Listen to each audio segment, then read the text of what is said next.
C'était la guerre absolue entre les équipes sur les puissances du moteur.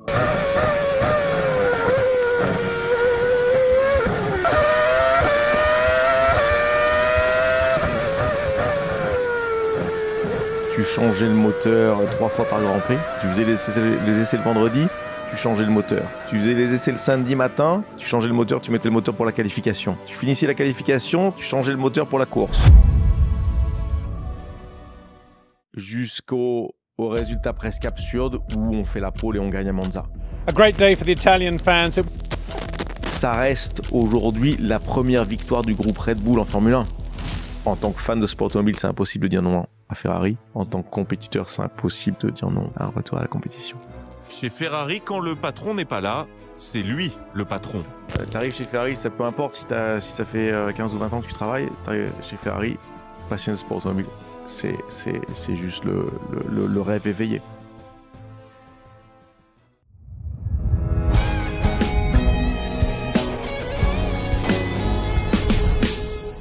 Bon les amis, vous connaissez Dans la boîte à gants maintenant, vous savez qu'on parcourt l'Europe à la rencontre de nos invités pour faire des épisodes toujours plus exceptionnels. Mais qui dit voyage dit investissement, et aujourd'hui c'est Winamax qui soutient cet épisode. Les jeux d'argent sont évidemment strictement interdits aux mineurs, mais si tu es majeur et que tu veux vibrer avec tes sports préférés, j'ai 2 offres de bienvenue pour toi. Ton premier dépôt est doublé en pari gratuit jusqu'à 100 €, de quoi te refaire la main si tu as été un peu trop ambitieux. Concrètement, tu déposes 100 € sur Winamax et tu as 100 € offerts en pari gratuit. Et avec la deuxième offre, tu as 10 € offerts avec le code DBG10. Les 2 offres sont évidemment cumulables. Je te mets le lien en description de Winamax pour t'inscrire et effectuer ton premier dépôt. C'est vraiment le meilleur moyen de soutenir la chaîne pour les futurs voyages. Sur ce, je te laisse profiter de ce nouvel épisode. Bienvenue dans La Boîte à Gants, on est l'émission qui reçoit des personnalités du monde de l'auto et de la moto. D'ailleurs, dis-nous, quel invité tu aimerais que l'on reçoive par la suite. Et n'hésite pas à jeter un œil aussi, parmi les 150 épisodes qu'on a déjà pu faire, je suis sûr qu'il y a une personne que tu adores dans le lot. Pense aussi à t'abonner à la chaîne YouTube, ça prend 2 secondes et c'est un soutien énorme pour la chaîne. Salut Laurent. Salut Yann. Je suis ravi de te recevoir dans La Boîte à Gants. Merci de nous accueillir ici, en Italie. Est-ce que tu peux te présenter en 2 mots? Tu sais, c'est une version vidéo, mais il y a une version aussi audio. Donc peut-être certains n'ont pas encore compris qui tu étais. Écoute, Laurent Mekies, directeur de l'équipe Visa Cash App Racing Bulls, ici à Faenza, dans notre headquarter. Avant de revenir sur toute ton histoire, tu sais, j'aime bien toujours commencer par le commencement. Tu es avant tout un petit garçon qui est passionné d'auto. Dans quel contexte tu grandis? Est-ce que finalement tu te dis je suis passionné comme tous les petits garçons si on est un peu cliché? En fait, tu vas voir, c'est très cliché parce que oui, comme on dit qu'il y a 50% des petits enfants qui sont passionnés par les voitures et qui jouent avec les petites voitures, donc c'est aussi banal que ça. Donc je suis vraiment juste un fan comme il y en a beaucoup, petits et grands, et c'est comme ça que j'ai grandi, oui. La passion, elle vient de ton père. C'est quoi un peu tes premiers souvenirs où ça a rien à voir peut-être, hein, je sais pas. Écoute, d'abord, on voit qu'il y a malgré tout 50% des petits garçons et des petites filles qui sont passionnés par les voitures. Donc je grandis comme ça. Oui, je grandis aussi dans une famille où mon papa est aussi passionné, mais lui aussi de façon très cliché. Sans doute qu'il était dans les bons 50% lui aussi. Donc ni plus ni moins. C'est un environnement familial où on regarde tous les grands prix en famille, comme j'espère beaucoup de monde encore aujourd'hui. Et c'est avec ça que année après année, la passion grandit. Tu dirais en fait qu'à ce moment-là, c'est une passion qui est presque entre guillemets passive, c'est-à-dire que tu vis par procuration à travers la télé, tous ces médias-là, mais il n'y a pas encore à ce moment-là de pied dedans vraiment. Tu pilotes pas Non, absolument pas. C'est vraiment très, très passif. Hein. Ça paraît le monde qui est dans la petite lucarne de la télé. Et après, ça se complète avec, à l'époque, la presse écrite qui te donne une autre fenêtre par rapport à ce monde qui devient de plus en plus passionnant pour moi. Mais ça reste très cliché, très lointain et très passif, absolument. Ton père, à ce moment-là, il a un rapport avec l'automobile dans son travail? Peut-être même indirectement? Écoute, directement non, pas du tout. Mon père, il travaillait pour une entreprise qui produisait des sacs de couchage, donc tu vois, ça n'a pas grand-chose à voir avec le Sans sport papier, non. automobile. Cela étant, conséquence ou pas du fait d'être dans les 50% qui sont passionnés, il avait des points de rapprochement avec le sport automobile, dans le sens où il se mettait à faire des sacs de couchage avec dessus les grandes marques du sport automobile. Donc je me rappelle qu'on voyait les produits estampillés Renault Sport ou Citroën Sport à l'époque. Donc je sais pas s'il le faisait parce qu'il était passionné ou parce que ça avait un intérêt pour les affaires, ou les deux. Quand tu dis Renault Sport, comment il a réussi à gérer un deal comme ça avec Renault Sport? Parce que sur le papier, sac de couchage et Renault Sport, je suis peut-être bête, mais je vois pas vraiment le sens. Pour moi, c'est vraiment même la marque d'un passionné qui a voulu allier son travail avec peut-être le fait de voir dans les yeux de son fils que c'est un peu le héros parce que il a dealé un contrat avec Renault Sport. Écoute, je sais pas, mais c'est sûr que ça paraît. D'ailleurs, quand lui il revient à la maison en nous montrant les produits estampillés des grands noms du sport automobile, ça paraît effectivement complètement irréel. Donc j'imagine qu'il était très bon à faire ce qu'il faisait. Et effectivement, ça a permis de générer les premiers contacts, les premiers touchés du doigt, ce monde très lointain, du fait que pour faire ces nouveaux rapports commerciaux, il était amené à rencontrer justement des personnes de ce milieu qu'on regardait simplement à la télé jusque-là. Donc, par exemple, je pense évidemment à un personnage emblématique de Renault Sport de l'époque, Christian Conzen. Toi, tu le voyais à la télé et ton père rentrait le soir, par exemple, un soir, et il te dit j'étais avec lui aujourd'hui, quoi. Et c'était exactement ça, si tu veux. Donc ça paraissait, je vais pas te dire qu'on ouvrait le champagne, mais parce que j'étais trop petit, mais ça paraissait incroyable. Effectivement, il me disait, voilà, aujourd'hui j'ai réussi à avoir un entretien avec Christian Conzen, on va faire des sacs de couchage ou on va faire des couettes. Et puis tu sais, quand je suis sorti du bureau, il y avait Bernard Dudot qui était en train d'arriver pour le voir. Et donc c'était vraiment des personnages qui à l'époque étaient vraiment, tu vois, la représentation de ce qui se faisait de mieux dans le sport automobile français. Et donc c'est vrai que tout ça a continué à alimenter cette admiration et cette passion. Je crois d'ailleurs qu'il y a une petite anecdote par rapport malheureusement au décès de Senna en 94. Je pense que tout le monde situe bien cette période. Il roulait sur des moteurs Renault à ce moment-là, et ton père avait gardé des contacts avec Christian Conzen.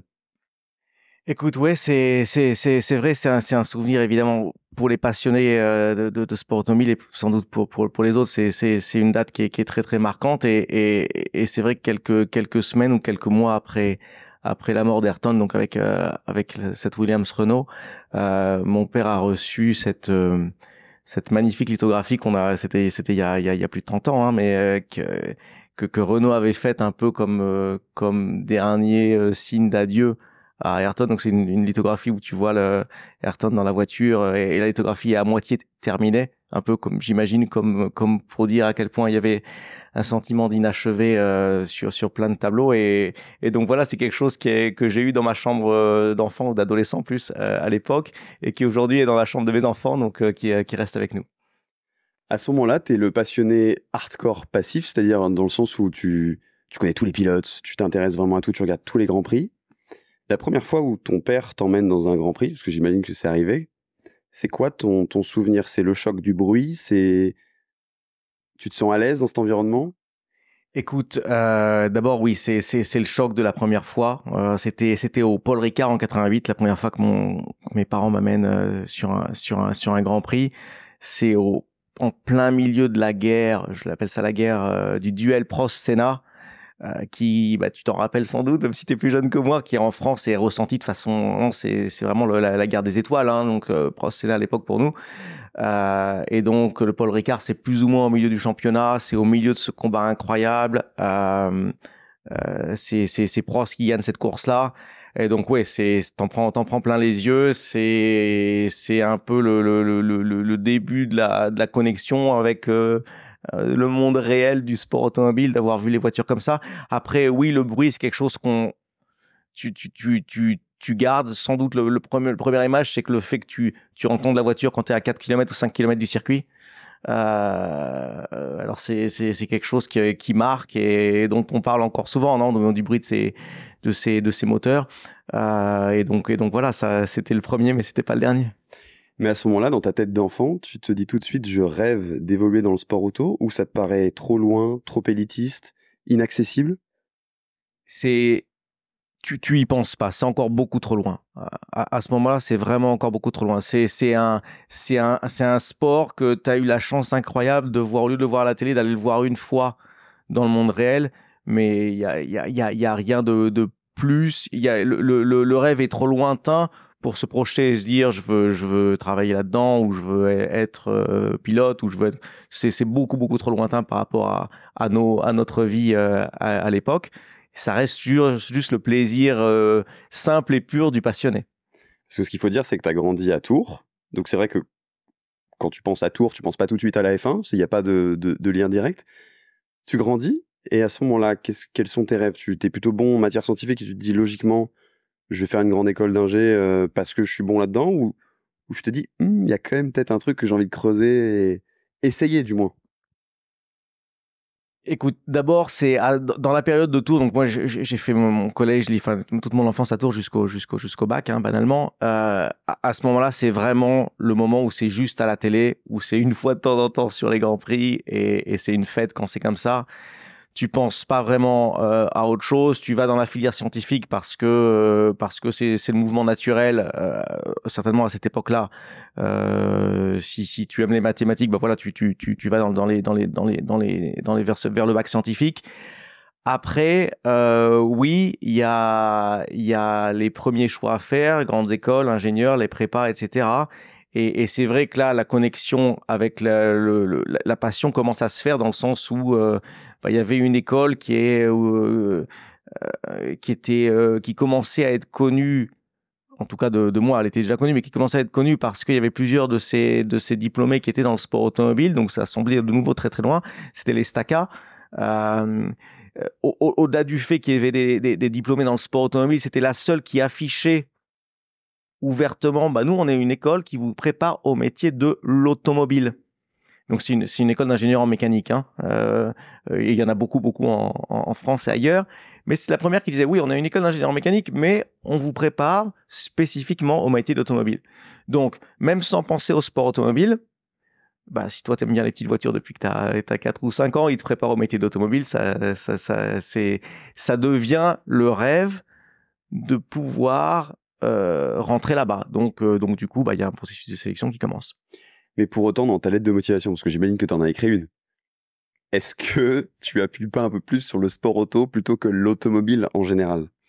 Alors, ouais, t'as raison. À l'époque, les concours d'entrée, il y a une partie qui est aussi une lettre de motivation manuscrite, hein, comme on faisait à l'époque. Et évidemment, ça te paraît naturel pour démontrer ta motivation, de parler de toute ta passion pour le sport, de à quel point tu le disais, tu connais les équipes, tu connais les pilotes, enfin, tu connais à travers la télé et les magazines.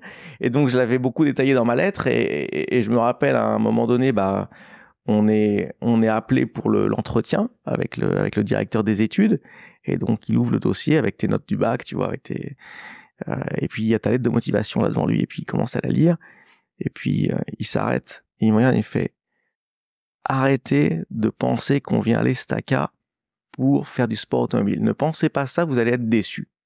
Il y en a très très peu qui arrivent, donc ne venez pas avec cette idée parce que ça va vous frustrer, ça va créer des déceptions. Et donc je l'écoute un peu apeuré, et je reste silencieux, et donc voilà. Et puis la suite a été plus heureuse.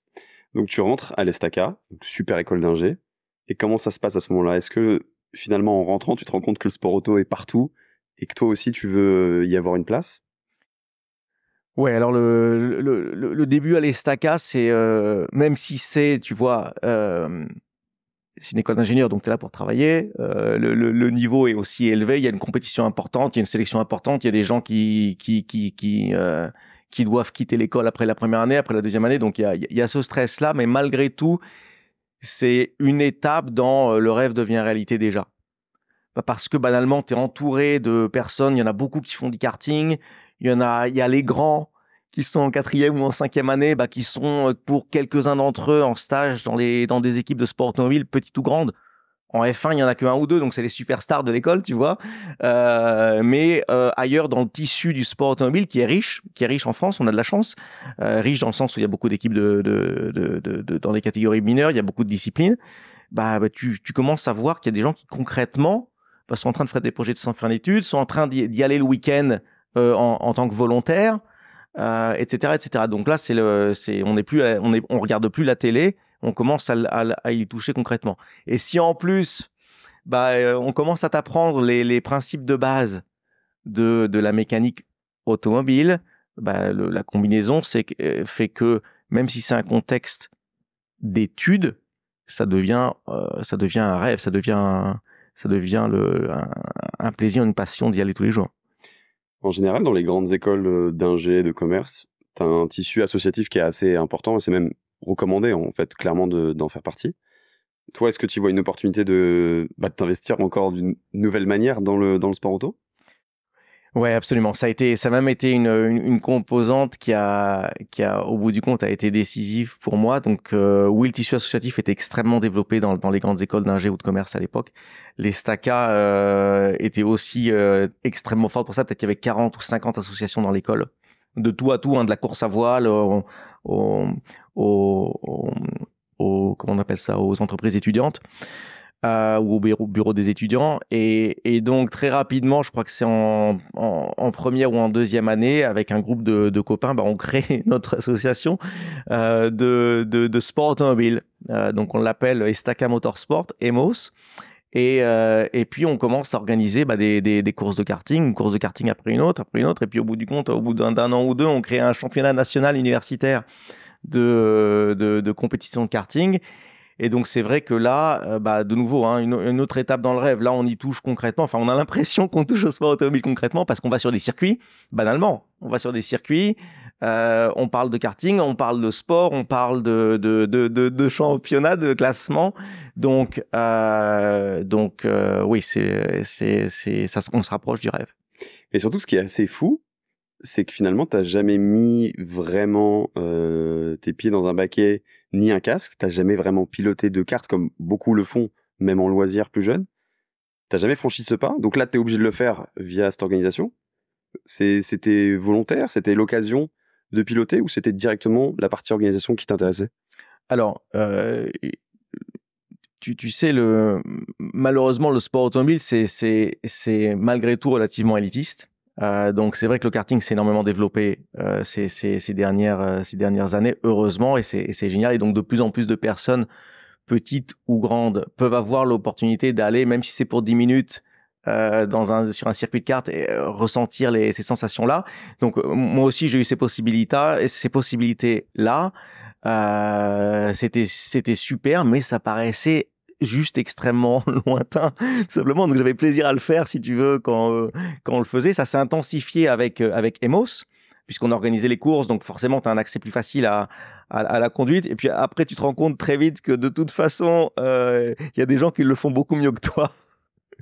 C'est ça aussi l'humilité de la course automobile, c'est que tu trouves très rapidement qu'il y a des gens qui ont ce talent-là. Donc c'est vrai que la partie conduite dans la vraie vie, elle rentre jamais en ligne de compte. Donc la partie filière pilote, elle rentre jamais en ligne de compte. Ça n'empêche pas que tu es extrêmement passionné par le sport et donc tu vois, banalement, tu joues beaucoup.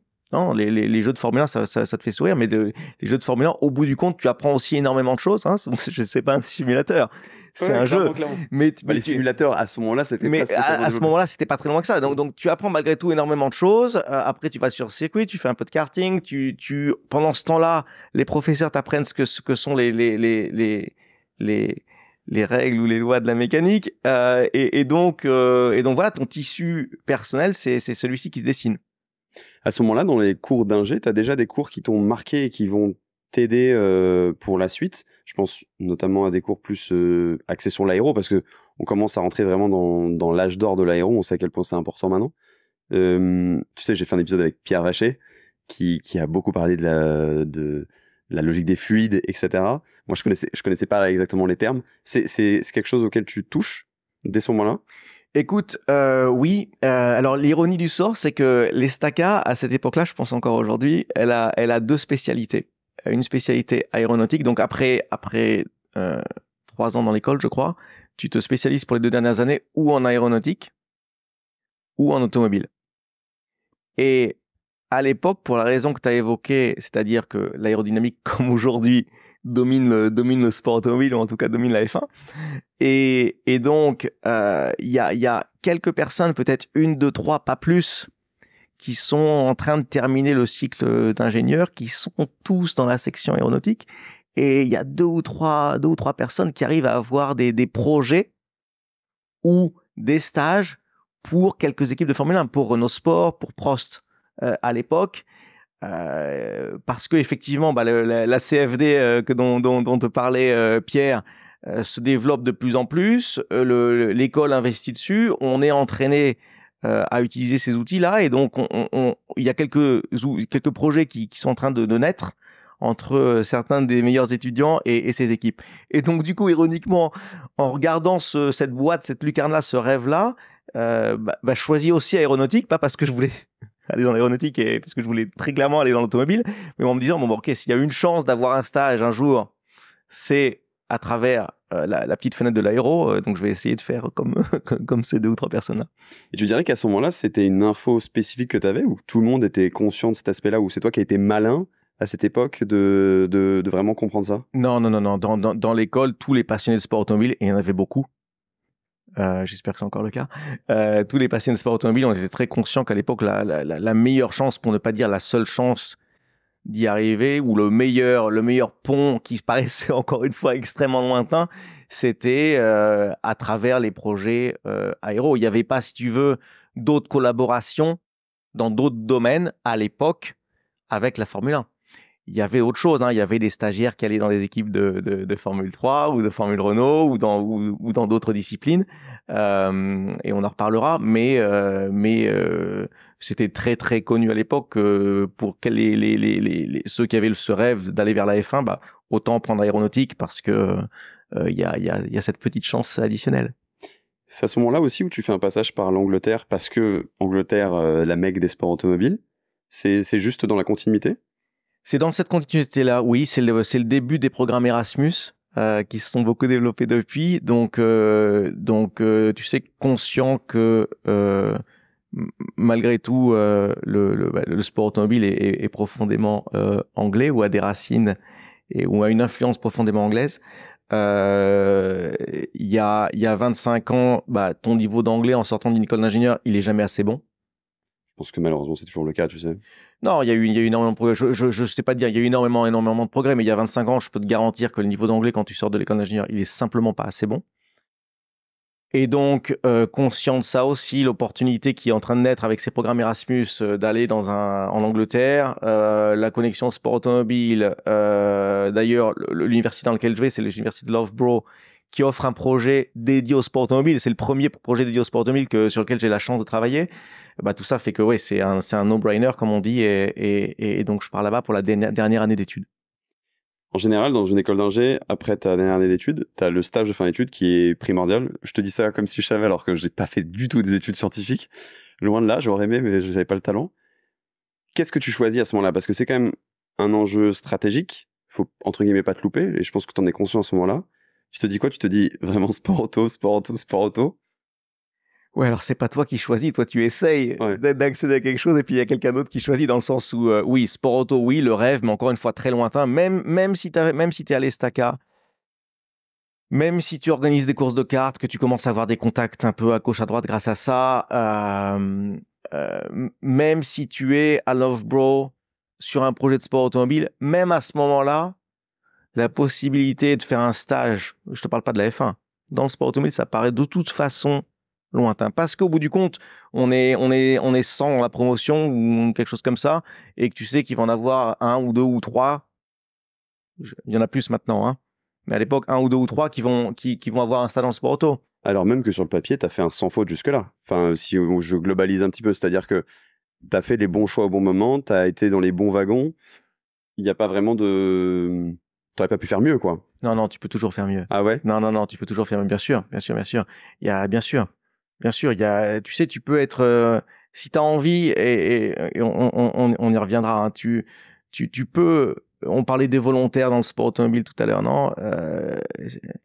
Tu peux aller tous les week-ends sur un circuit, essayer de rencontrer les équipes, essayer de parler avec les mécanos, essayer de parler avec un directeur d'équipe d'une petite équipe, créer des contacts. Tu peux toujours faire plus. Ça, c'est toujours vrai. Donc, à aucun moment, tu as l'impression à ce moment-là que tu es dans un parcours sans faute. Aucun moment. Déjà parce que, banalement, tu as la compétition dans l'école. Il y a un classement, il y a des notes. À aucun moment, la notion du sans faute existe. Ouais, donc, tu as vraiment un rappel de où tu te situes, quoi. Ouais. On a les pieds sur terre. On a les pieds sur terre à ce moment-là. Donc, dans ce contexte-là, écoute, c'était très connu de nouveau dans l'école qu'il y avait une équipe de F3, il y en avait d'autres. Il y avait une équipe de F3 particulièrement qui prenait un stagiaire Estaca tous les ans. Tous les ans, ils prenaient des stagiaires Estaca pour 6 mois. Donc, évidemment, 6 mois après ils pouvaient pas le garder parce que l'équipe peut pas grossir, mais tu faisais 6 mois chez eux et puis après tu partais. En réalité, il y en avait deux. Il y avait celle de Fred Vasseur à SM et puis il y avait Signature qui était l'équipe de Philippe Sino et de Lionel Chevalier. Et à l'époque, tu vois, c'est un des journalistes qui couvrait le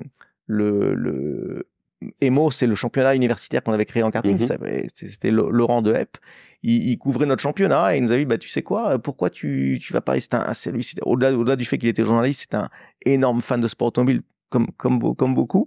Et il me dit, écoute, il faut que tu écrives à Lionel Chevalier, à Philippe Sino, il faut que tu essaies de faire ton stage là-bas. Et donc, il me met en contact avec eux et donc j'envoie mon CV et voilà. Et j'ai quelques entretiens avec Lionel et au bout du compte, il faut lui demander pourquoi est-ce qu'il a fait ce choix-là, mais au bout du compte, chance extraordinaire. Je me rappelle, j'étais en Angleterre quand je faisais les entretiens au téléphone avec lui, et il me dit, ok, écoute, c'est toi qui as le stage, on vient quand tu rentres d'Angleterre, tu viens à Bourges, et puis on part. Lui, il avait l'habitude, il en prenait un tous les ans, c'était un cycle normal, et j'ai la chance extraordinaire qu'il me donne cette chance à ce moment-là. Et là, comment ça se passe? Parce que là, tu rentres vraiment dans le cœur du sport auto. Tu te prends une claque. Énorme claque. Ouais, énorme claque. Donc là, si tu veux, là, t'es vraiment dans le rêve. Alors, ça fait au moins 2 ou 3 fois que je te le dis, mais c'est le cas, c'est le cas. Mais là, c'est un autre step. Là, si tu veux, là, tu rentres dans le sport automobile. Et aujourd'hui encore, on est 25 ans après. Et même si ça a duré que 9 mois au bout du compte, aujourd'hui encore, je vais pas te dire tous les jours parce que ce serait pas vrai, mais toutes les semaines, je pense à un truc que j'ai appris pendant cette période-là avec Lionel, avec Philippe, à une approche qu'on avait. Donc, bref, là, tu arrives de l'école, donc tu parlais de parcours sans faute. C'est l'inverse. Tu ne sais rien.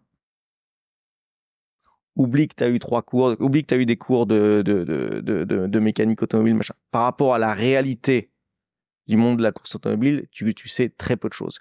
Tu as été extrêmement bien formé en termes de structure, tu as les boîtes dans la tête, tu as l'approche, sur un problème à résoudre, ça tu vas arriver à le faire.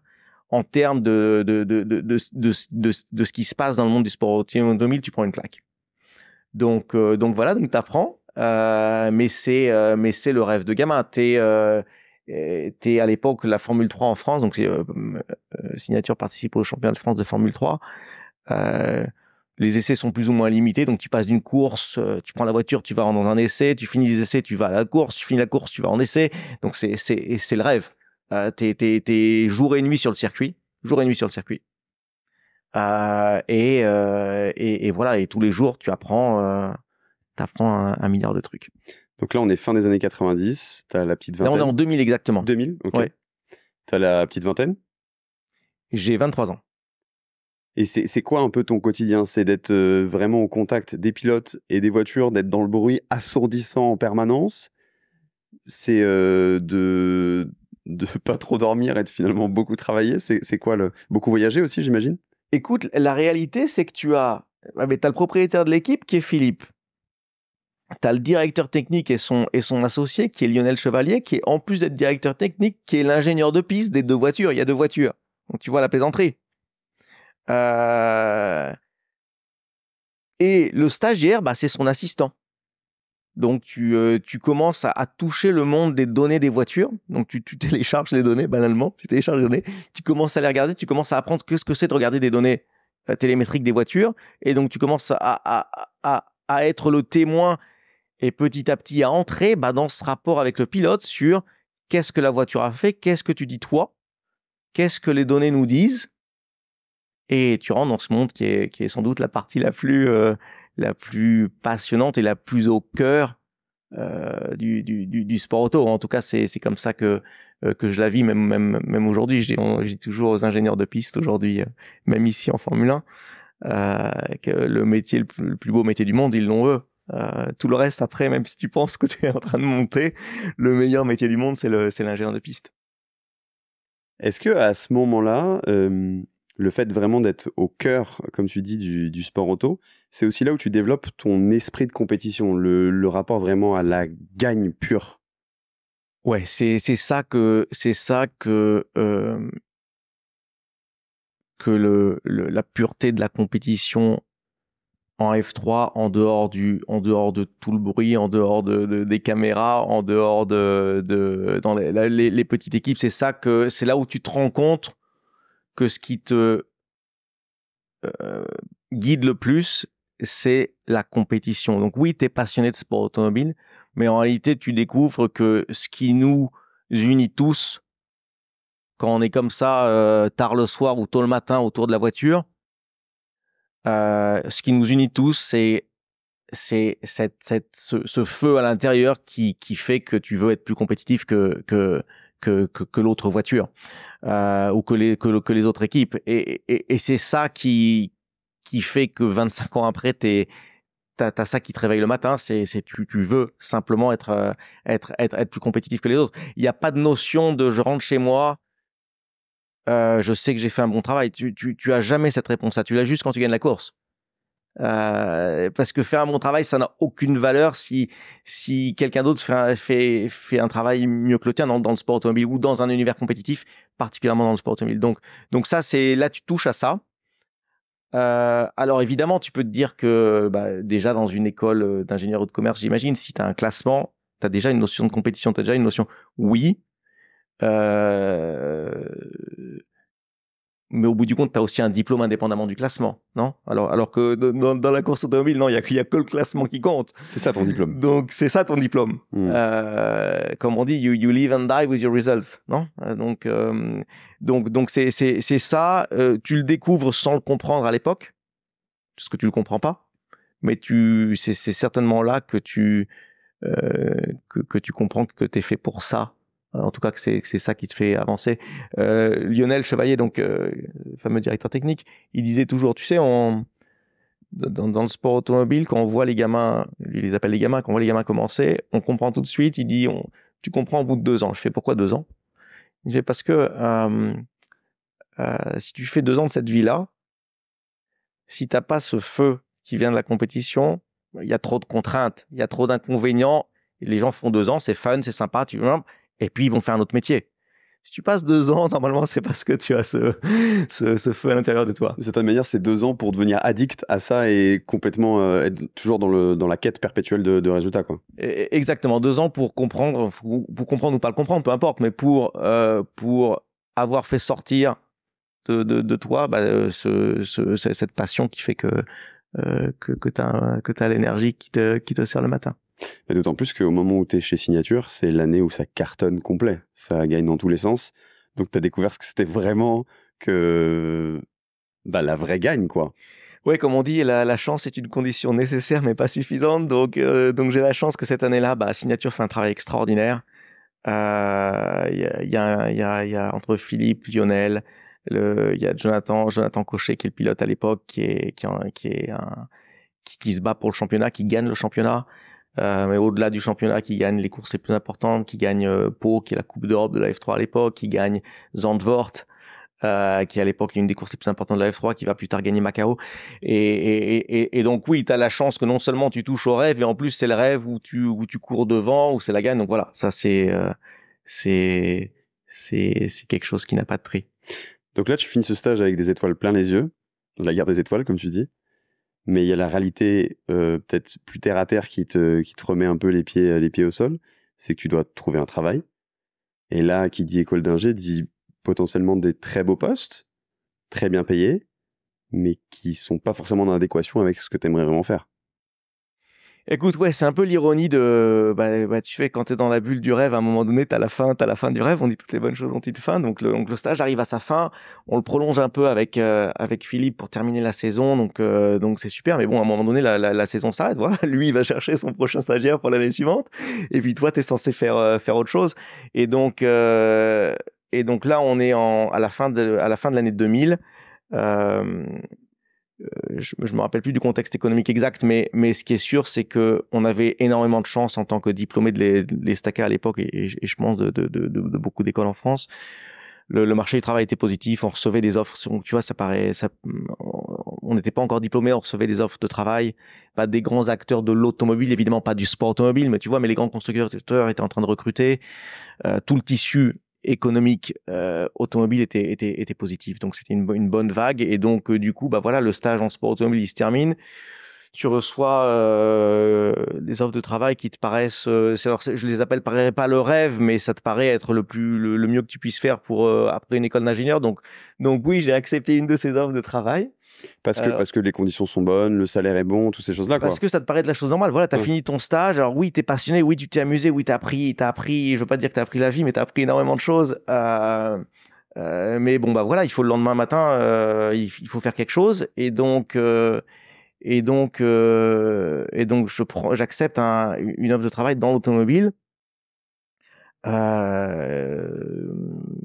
Qui commence peu de semaines après la fin du stage, et donc voilà, donc je déménage, je pars de Bourges, je vais à Paris pour commencer ce nouveau travail, et là je fais la première journée, je fais la deuxième journée, et puis la troisième journée je démissionne, parce que je comprends que c'est pas que je suis encore en train de rêver à ce qui vient de se terminer avec le stage. Et donc évidemment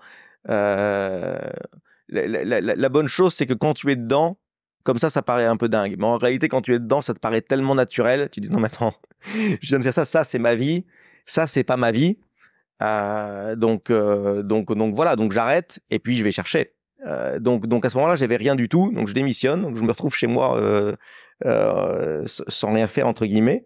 T'as pas à ce moment-là un peu entre guillemets, hein, sans que ce soit mauvais, mais une incompréhension de ta famille qui se dit t'arrêtes un taf avec un travail avec une grande stabilité, super job comme premier job, pour finalement partir sur quelque chose de beaucoup plus aléatoire, beaucoup plus risqué, où personne t'attend.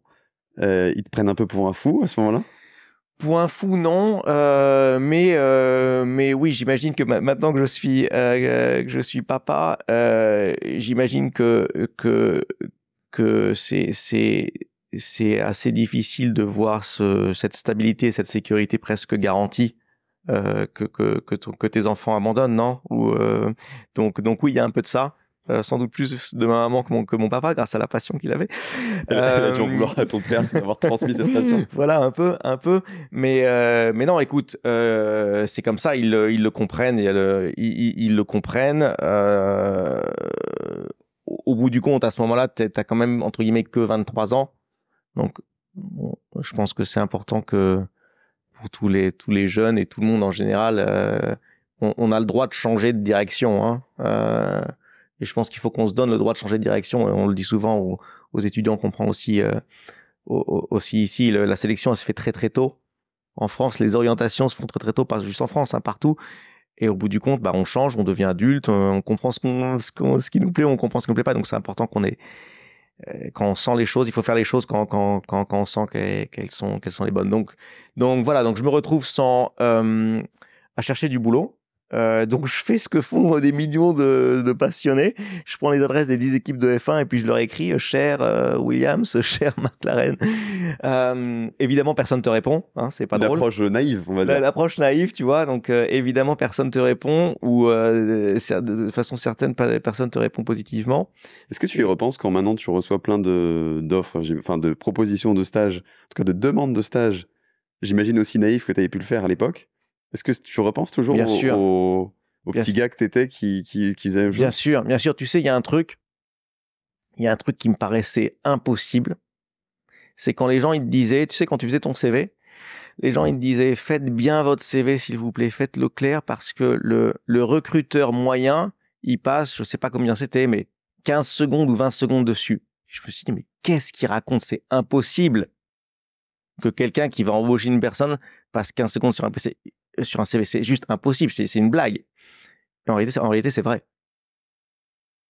Et pas parce que tu es négligent ou non.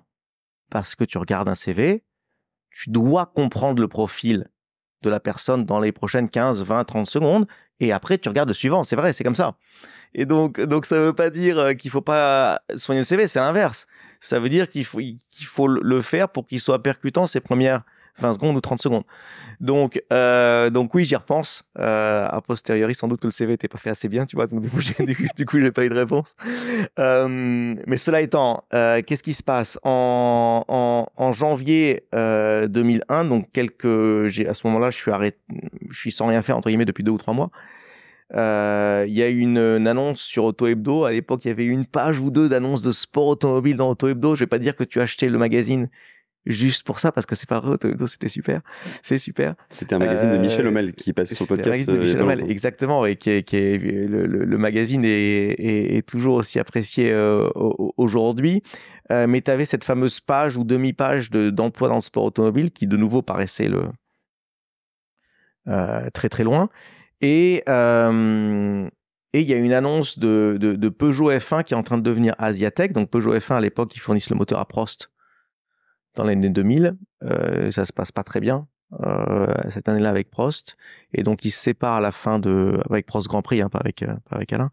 Et donc à la fin de l'année 2000, ils se séparent.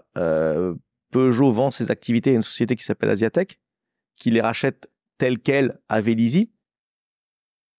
Et Asiatech, pour l'année 2001, signe avec Arros, donc pour fournir le moteur à Arros. Et donc, ils mettent cette annonce dans Auto Hebdo. Bonjour, Asiatech, cherchons ingénieur d'exploitation moteur. F1. Tu peux expliquer ce que ça veut dire vraiment concrètement, un ingénieur d'exploitation moteur? À l'époque, je savais pas beaucoup. Non, à l'époque, je savais pas beaucoup. Écoute, maintenant, je le sais un peu mieux. Écoute, ça veut dire, c'est ce que tu appelles l'ingénieur de piste moteur. C'est l'ingénieur qui, en s'interfaçant avec l'ingénieur de piste châssis et avec le pilote, qui fait en sorte que le moteur soit réglé le mieux possible pour les exigences du pilote, de la piste, donc du circuit, et des conditions. Il pleut pas, il y a du grip, pas de grip, etc. Donc, qui fait l'ajustement des réglages du moteur pour faire en sorte que ce soit le plus adapté possible, donc le plus performant possible, avec le pilote. Donc, comme tu le vois, là encore, c'est la définition du rêve, non? C'est très très proche du cœur de la course, très très proche de ce qui nous guide, très très proche du pilote, voilà. Donc j'envoie mon CV. Je sais pas si je l'avais amélioré par rapport aux lettres, je pense pas. Mais je passe un entretien, je passe 2 entretiens, et au bout du compte, sans rien comprendre, donc on est en fin janvier 2001, sans rien comprendre, 2 semaines après, ils te donnent le job, et 3 semaines après, tu es à Melbourne, première course de Formule 1 du calendrier. Qu'est-ce qui se passe dans ta tête à ce moment-là? Parce que Melbourne, tu sais comme moi à quel point il faut se lever tôt quand tu veux regarder la télé. Et là, t'es dans l'arène, t'es à l'intérieur. Dans ta tête, c'est le feu d'artifice. C'est un autre feu d'artifice, ouais. Donc t'as déjà pris une claque à l'Estaca, t'as déjà pris une claque chez Signature. Là, tu prends une autre claque 10 fois plus forte. Parce que t'es au milieu de tout ce dont t'as regardé en rêvant depuis malgré tout 15 ans à l'époque, tu vois. Depuis que t'es gamin, toutes les fois, comme tu as dit, où tu t'es levé au milieu de la nuit pour voir la course de Melbourne, pour voir ses équipes, pour voir les couleurs de ses équipes, non, pour voir les pilotes. Donc t'es là. Arros, c'est une équipe, c'est une équipe de milieu de tableau à l'époque qui a un passé important, qui est très très britannique. Tu te retrouves au milieu des meetings avec les pilotes, avec les ingénieurs, tu comprends rien. Donc là, on parlait du niveau d'anglais tout à l'heure, qui est pas suffisant à la sortie de l'école. Après, tu vas en Angleterre pour l'améliorer, c'est toujours pas suffisant. Donc, tu arrives au milieu du vrai environnement de travail, dans un environnement qui est bruyant, où t'as pas beaucoup de temps, donc où les gens... en réalité, tu comprends rien. Donc là, il y a aussi grosse claque, parce à ce moment-là, il faut progresser très très vite pour survivre. Donc heureusement, dans Peugeot F1 ou dans Asiatech, on parle français, mais dans l'équipe, avec l'équipe, ça parle anglais. Donc voilà, donc c'est bien d'avoir des coups de pied aux fesses de temps en temps. Donc voilà, mais oui, sur tout le reste, t'es au milieu du rêve, t'essaies de survivre. Là, c'est la survie. Parce que tu te rends compte que t'es pas du tout au niveau, de nouveau. On est loin du premier, tu vois, du premier de la classe. Tu te rends compte que t'es pas du tout au niveau. Il y a aucun doute là-dessus. Parce que c'est trop nouveau, trop de choses, et qu'il y a rien qui t'a... Et évidemment, tout le parcours te forme vers ça, mais le step est gigantesque. Aussi peut-être par rapport au timing dont on a parlé, hein, qui est particulièrement chanceux en l'occurrence, mais qui fait qu'en réalité, t'es pas au niveau. Donc voilà, donc tu apprends énormément, tu essaies de survivre. Le pilote, c'était Enrico Bernaldi. On se voit toujours parce qu'aujourd'hui, il est steward en Formule 1, donc il est commissaire sportif en Formule 1. Il a d'autres activités, mais il y a certains grands prix, il est commissaire sportif. Donc, et donc voilà, donc là, tu es dans le rêve.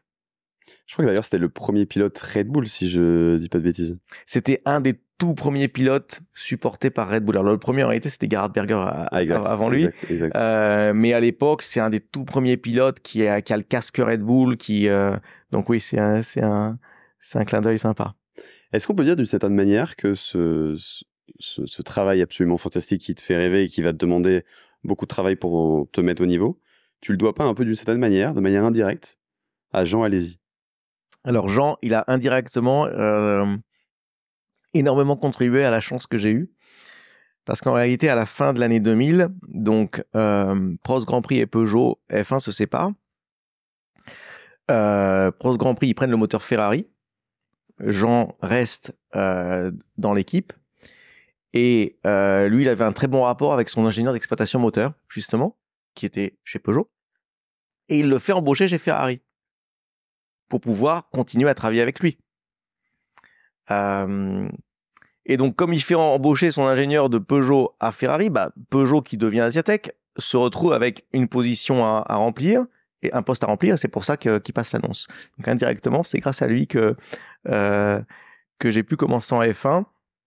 Et aussi, 20 ans après, j'ai retrouvé son ingénieur qui est toujours chez Ferrari, qui a une fonction différente, mais qui est toujours chez Ferrari, toujours grâce à ce passage que Jean avait initié. C'est un peu le jeu des chaises musicales, quoi. C'est un peu le jeu des chaises musicales, comme souvent dans la vie, ouais.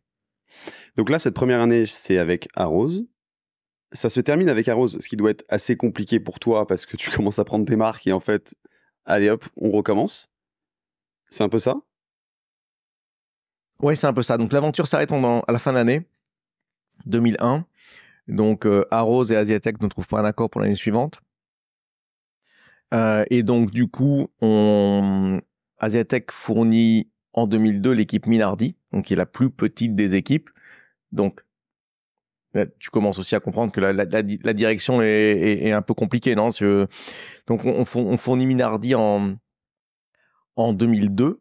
Donc c'est la première fois que je viens plus ou moins dans ces bureaux. C'est pas exactement ceux-là, mais ce sont les bureaux historiques de Giancarlo Minardi qu'on utilise encore, qui sont juste de l'autre côté de la route. Et à l'époque, donc l'équipe a notamment un jeune Australien comme pilote qui est Mark Webber. Et donc je commence ou recommence en tant qu'ingénieur d'exploitation moteur sur sa voiture. Pour donner un peu un ordre d'idée, à ce moment-là, quand tu dis que Minardi, c'est une petite équipe, ça représente combien de personnes par rapport à ce que tu connais maintenant? Écoute, allez, en 2002, Minardi, c'est 80 ou 85 personnes. Donc c'est de très loin la plus petite équipe de la F1. Et donc ça veut dire que c'est une mentalité de survie de tous les jours, parce que manque de moyens financiers. Mais ça vient avec tous les positifs, que tu arrives dans une équipe où t'as des gens qui savent tout faire. Dans le sens où tu as pas assez de personnes pour avoir le spécialiste 1, le spécialiste 2, le spécialiste 3. Donc tu as des gens qui peuvent te parler de l'avant de la voiture comme l'arrière, du moteur comme du châssis.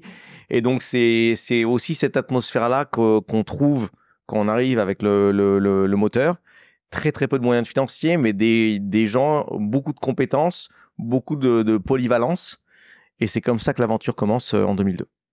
Et d'autant plus que, si je me souviens bien, Mark Webber, grâce à toute l'équipe évidemment, fait un super résultat. Si je me souviens bien, je crois que c'est au GP justement d'Australie. C'est la première course, en fait, pour lui. Ouais. C'est la première course, il est australien. C'est la première course de sa carrière, c'est la première course de la saison. et il termine 5e à l'époque. Ce qui est inespéré pour un team pareil. Extraordinaire. 5e à l'époque. C'est sympa aussi de rappeler que à ce moment-là, l'équipe Minardi est de propriété australienne, puisque le propriétaire c'est Paul Stoddart à l'époque. Donc tu es en Australie avec un pilote australien. Le propriétaire australien, tu termines 5e, ce qui est comme une victoire. Et d'ailleurs, Paul et Marc se retrouvent sur le podium. Je sais pas comment ils ont fait, mais ils se retrouvent quand même sur le podium à la fin du Grand Prix pour fêter ce résultat incroyable. À ce moment-là, c'est une Formule 1 qui n'est plus la même maintenant, c'est-à-dire que même en termes de moteur, donc ce qui t'intéresse à ce moment-là puisque tu es ingénieur d'exploitation, un moteur, ça représente combien en termes de kilomètres même parcourus? Tu parlais de guerre des étoiles, est-ce que c'est toujours ce contexte-là? Écoute, ouais, c'était un contexte extrêmement différent par rapport à maintenant. C'était la guerre absolue entre les équipes sur les puissances du moteur. Tu changeais le moteur 3 fois par Grand Prix de façon planifiée. Donc, ça veut dire que tu faisais les essais le vendredi, tu changeais le moteur. Tu faisais les essais le samedi matin, tu changeais le moteur, tu mettais le moteur pour la qualification. Tu finissais la qualification, tu changeais le moteur pour la course. Donc, c'était si tu veux, aujourd'hui, les moteurs, ils sont, du fait du règlement, on a le droit d'en utiliser que 4 pour toute la saison. Donc, c'est un moteur, ça fait 5000 km. À l'époque. T'es en train de me dire qu'avant, vous passiez presque dans le week-end ce que tu passes sur maintenant 1 an. On passait, exactement, ouais. On passait chaque Grand Prix et tu utilisais 3 moteurs, ouais. 3-4 moteurs. Absolument. Et ça, c'était quand ça se passait bien. Après, si tu fais un produit, si tu fais un moteur qui est dessiné pour durer au maximum 300-350 km, et ça veut dire que quand tu atteins 200 km, tu es déjà dans un domaine où voilà, tu n'es pas loin de la fin de vie, tu commences à avoir des problèmes. Donc en termes d'apprentissage, ça a été extraordinaire. Parce que à chaque fois que tu montes un moteur, il faut que tu gères une problématique différente. Donc le niveau de fiabilité avait rien à voir avec là où les moteurs étaient aujourd'hui. Donc à chaque fois qu'on montait un moteur, tu avais la goutte de sueur parce que tu savais que en tant qu'équipe d'exploitation, tu aurais presque par la force des choses tu auras besoin de gérer un problème, une limitation, un workaround pour pouvoir faire en sorte que la session se passe correctement. Donc toi, concrètement, ton rôle, si tu avais un moteur qui avait par exemple 200 km, c'était de commencer à gueuler parce que c'était déjà plus acceptable, quoi.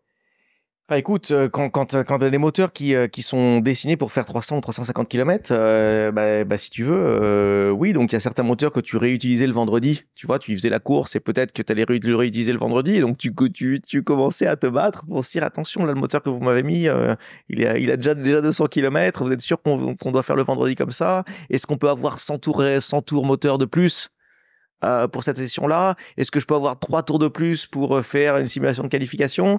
Je pense que si tu parles avec Mark Webber, je pense qu'il se rappelle encore par cœur les régimes moteurs qu'on lui autorisait pour chaque séance. Voilà, à l'époque, c'est vraiment c'est la guerre à chaque séance sur l'extraction du dernier millième du moteur. C'est paradoxal dans un sens parce que Minardi, tu me disais, c'est 85 personnes à ce moment-là. Le team actuel que tu diriges maintenant, vous êtes plutôt plus proche de 600, plus de 600. Donc on est sur vraiment des chiffres qui sont totalement différents. Pour autant, dans la façon même de pratiquer la F1 maintenant, t'as l'impression que t'es plus dans pas l'économie mais la rationalité. Alors, c'est certain que le règlement qui nous a forcé à avoir des moteurs plus endurants est un effort logique de rationalité. Après, ça n'enlève rien à la recherche absolue de performance. Ce qui a changé, c'est qu'à l'époque, tu avais sur 20 voitures au départ, tu en avais, je schématise, 10 qui finissaient la course. Aujourd'hui, les équipes sont devenues tellement grandes et donc, elles se sont structurées, elles ont mis des process et donc la fiabilité est atteinte quasiment par tout le monde. Donc aujourd'hui, tu vas avoir 20 voitures ou 19 voitures qui vont terminer le Grand Prix. D'accord ? À l'époque, on n'était pas structuré, on n'était pas assez pour pouvoir atteindre ces niveaux de fiabilité-là. Et donc du coup, tu avais cette composante de tout le monde était dans le risque tout, si tu veux. Et voilà, et il y avait la moitié des voitures ou des fois beaucoup plus qui ne terminaient pas la course. À ce moment-là, Peugeot met la clé sous la porte. J'imagine qu'on doit te proposer des jobs plutôt sur la partie automobile. Donc, revient ce dilemme de est-ce que je retourne dans l'automobile et plus dans le sport auto? C'est le cas. Et comment tu réagis à toi, à ce moment-là? Écoute, ouais, donc mauvaise nouvelle à la fin de l'année 2002, donc c'est fin de l'aventure Asiatech, donc fin du moteur Peugeot Asiatech, donc ça s'arrête là. Donc banalement, en réalité à ce moment-là, c'est Peugeot qui reprend la main j'imagine par sens de responsabilité. Donc chapeau à eux par sens de responsabilité qui nous offre effectivement quasiment à tous de voir si on veut rester ou retourner dans le groupe plutôt, évidemment en dehors du sport automobile ou pas. Et donc à ce moment-là, si tu veux, c'est le même dilemme. Mais bon, il y a 3 ans qui sont passés, donc c'est clair que tu veux rester dans le sport automobile. Donc là encore, c'est période d'incertitude où il faut repartir à zéro. Hein, donc CV, lettre de motivation. C'est un peu plus facile qu'avant parce que t'as un pied dans le milieu, donc t'envoies plus la lettre à monsieur. T'as les codes, quoi. T'as des codes, voilà. Ouais. Donc non, écoute, ce qui se passe à l'époque, c'est que Minardi qui me donne une autre chance entre guillemets parce que écoute, ça s'est bien passé cette année avec nous. On a bien travaillé ensemble. Viens chez nous. On ne sait pas trop ce que tu pourras faire encore. Parce qu'on sait pas encore, tu connaissais jamais le futur avec certitude. On savait pas quel moteur on allait avoir, on savait pas. Mais c'est sûr qu'on a envie de travailler ensemble. Viens, on trouvera quelque chose à faire. Donc concrètement, la proposition, c'est viens, on va travailler ensemble, même si on n'a pas trop de budget, on trouvera un truc. Exactement, on trouvera une solution. C'est exactement ça. C'est exactement ça. Et l'aventure se transforme en Minardi achète un moteur Cosworth en 2003, donc au lieu du moteur Peugeot Asiatech. Et puis, en gros, ils disent à Cosworth, vous savez quoi, vous pouvez nous faire une petite réduction là parce qu'un ingénieur, on l'a déjà nous. Donc voilà, donc je fais l'ingénieur d'exploitation moteur de nouveau en 2003, cette fois-ci employé par Minardi, mais pour le moteur Cosworth. Et comment ça évolue à ce moment-là? Écoute, là, ce qui est génial, c'est que même si le job title c'est le même, en réalité, tu es côté équipe. Donc déjà, tu habites à Faenza. Donc ça veut dire qu'en début 2003, je déménage à Faenza. T'es dans l'équipe tous les jours, c'est une autre vie. Donc t'es dans le cœur de l'équipe. Là encore, tu te rapproches encore plus du rêve si tu veux. T'es dans le cœur de l'équipe. Donc oui, t'es là pour aider à exploiter le moteur. Mais le reste du temps, de toute façon, on est 80 ou 85. Le reste du temps, t'as 1000 opportunités de faire autre chose, de contribuer dans d'autres domaines, d'apprendre surtout dans d'autres domaines avant de contribuer. Et donc là, c'est un rapport qui s'intensifie. Tu commences à faire d'autres fonctions dans la boîte. En parallèle au fait de faire l'ingénieur moteur, tu découvres un peu plus d'électronique, tu découvres un peu plus de contrôle système, tu découvres un peu plus de côté châssis, de dynamique de véhicule, d'ingénierie de piste. Et c'est ça qui fait que l'année suivante, il me propose de passer ingénieur de piste châssis. Donc le fameux plus beau métier du monde, on en parlait tout à l'heure. Est-ce que tu peux expliquer justement pourquoi c'est le plus beau métier du monde? En quoi c'est vraiment le plus connecté avec le cœur du cœur du cœur? On a l'impression qu'on est tout dans le cœur, mais là c'est vraiment tu peux pas faire mieux. Tu peux pas faire mieux parce que c'est ta voiture. C'est ta voiture à ce moment-là. Toi, tu as une voiture à coordonner, à faire fonctionner. Tu es le point d'entrée du pilote dans l'équipe en termes d'utilisation de cette voiture pendant le week-end. Et donc, tu coordonnes une équipe de spécialistes, aussi bien dans les métiers de l'ingénierie, moteur, électronique, hydraulique, tout ce que tu veux, que dans l'équipe de mécaniciens qui est autour de ça, qu'on monte et démonte la voiture et révise la voiture. Et donc, oui, si t'es passionné du sport automobile, voilà, c'est toi qui es au milieu à ce moment-là, de cette connexion avec le pilote, je vais pas te dire que t'es avec lui dans la voiture parce que tu l'es pas. Mais c'est as close as it gets. du matin au soir, tu es en connexion Du avec... matin au soir, tu es en connexion avec lui. Tu es le premier qui voit le matin, tu es le dernier qui voit le soir. Il y a une grosse dimension non technique au rôle d'ingénieur de piste dans la qualité du rapport que tu dois instaurer d'une part avec l'équipe que tu essaies de coordonner, d'autre part avec le pilote et tous les aspects non techniques qui viennent avec, tous les aspects où c'est comme un sportif de très haut niveau qui doit être mis dans les bonnes conditions, qui doit être compris, qui doit être supporté quand il doit être supporté, quand il a besoin d'être supporté, qui doit être aussi que tu dois aider à structurer quand c'est aussi le moment de le faire.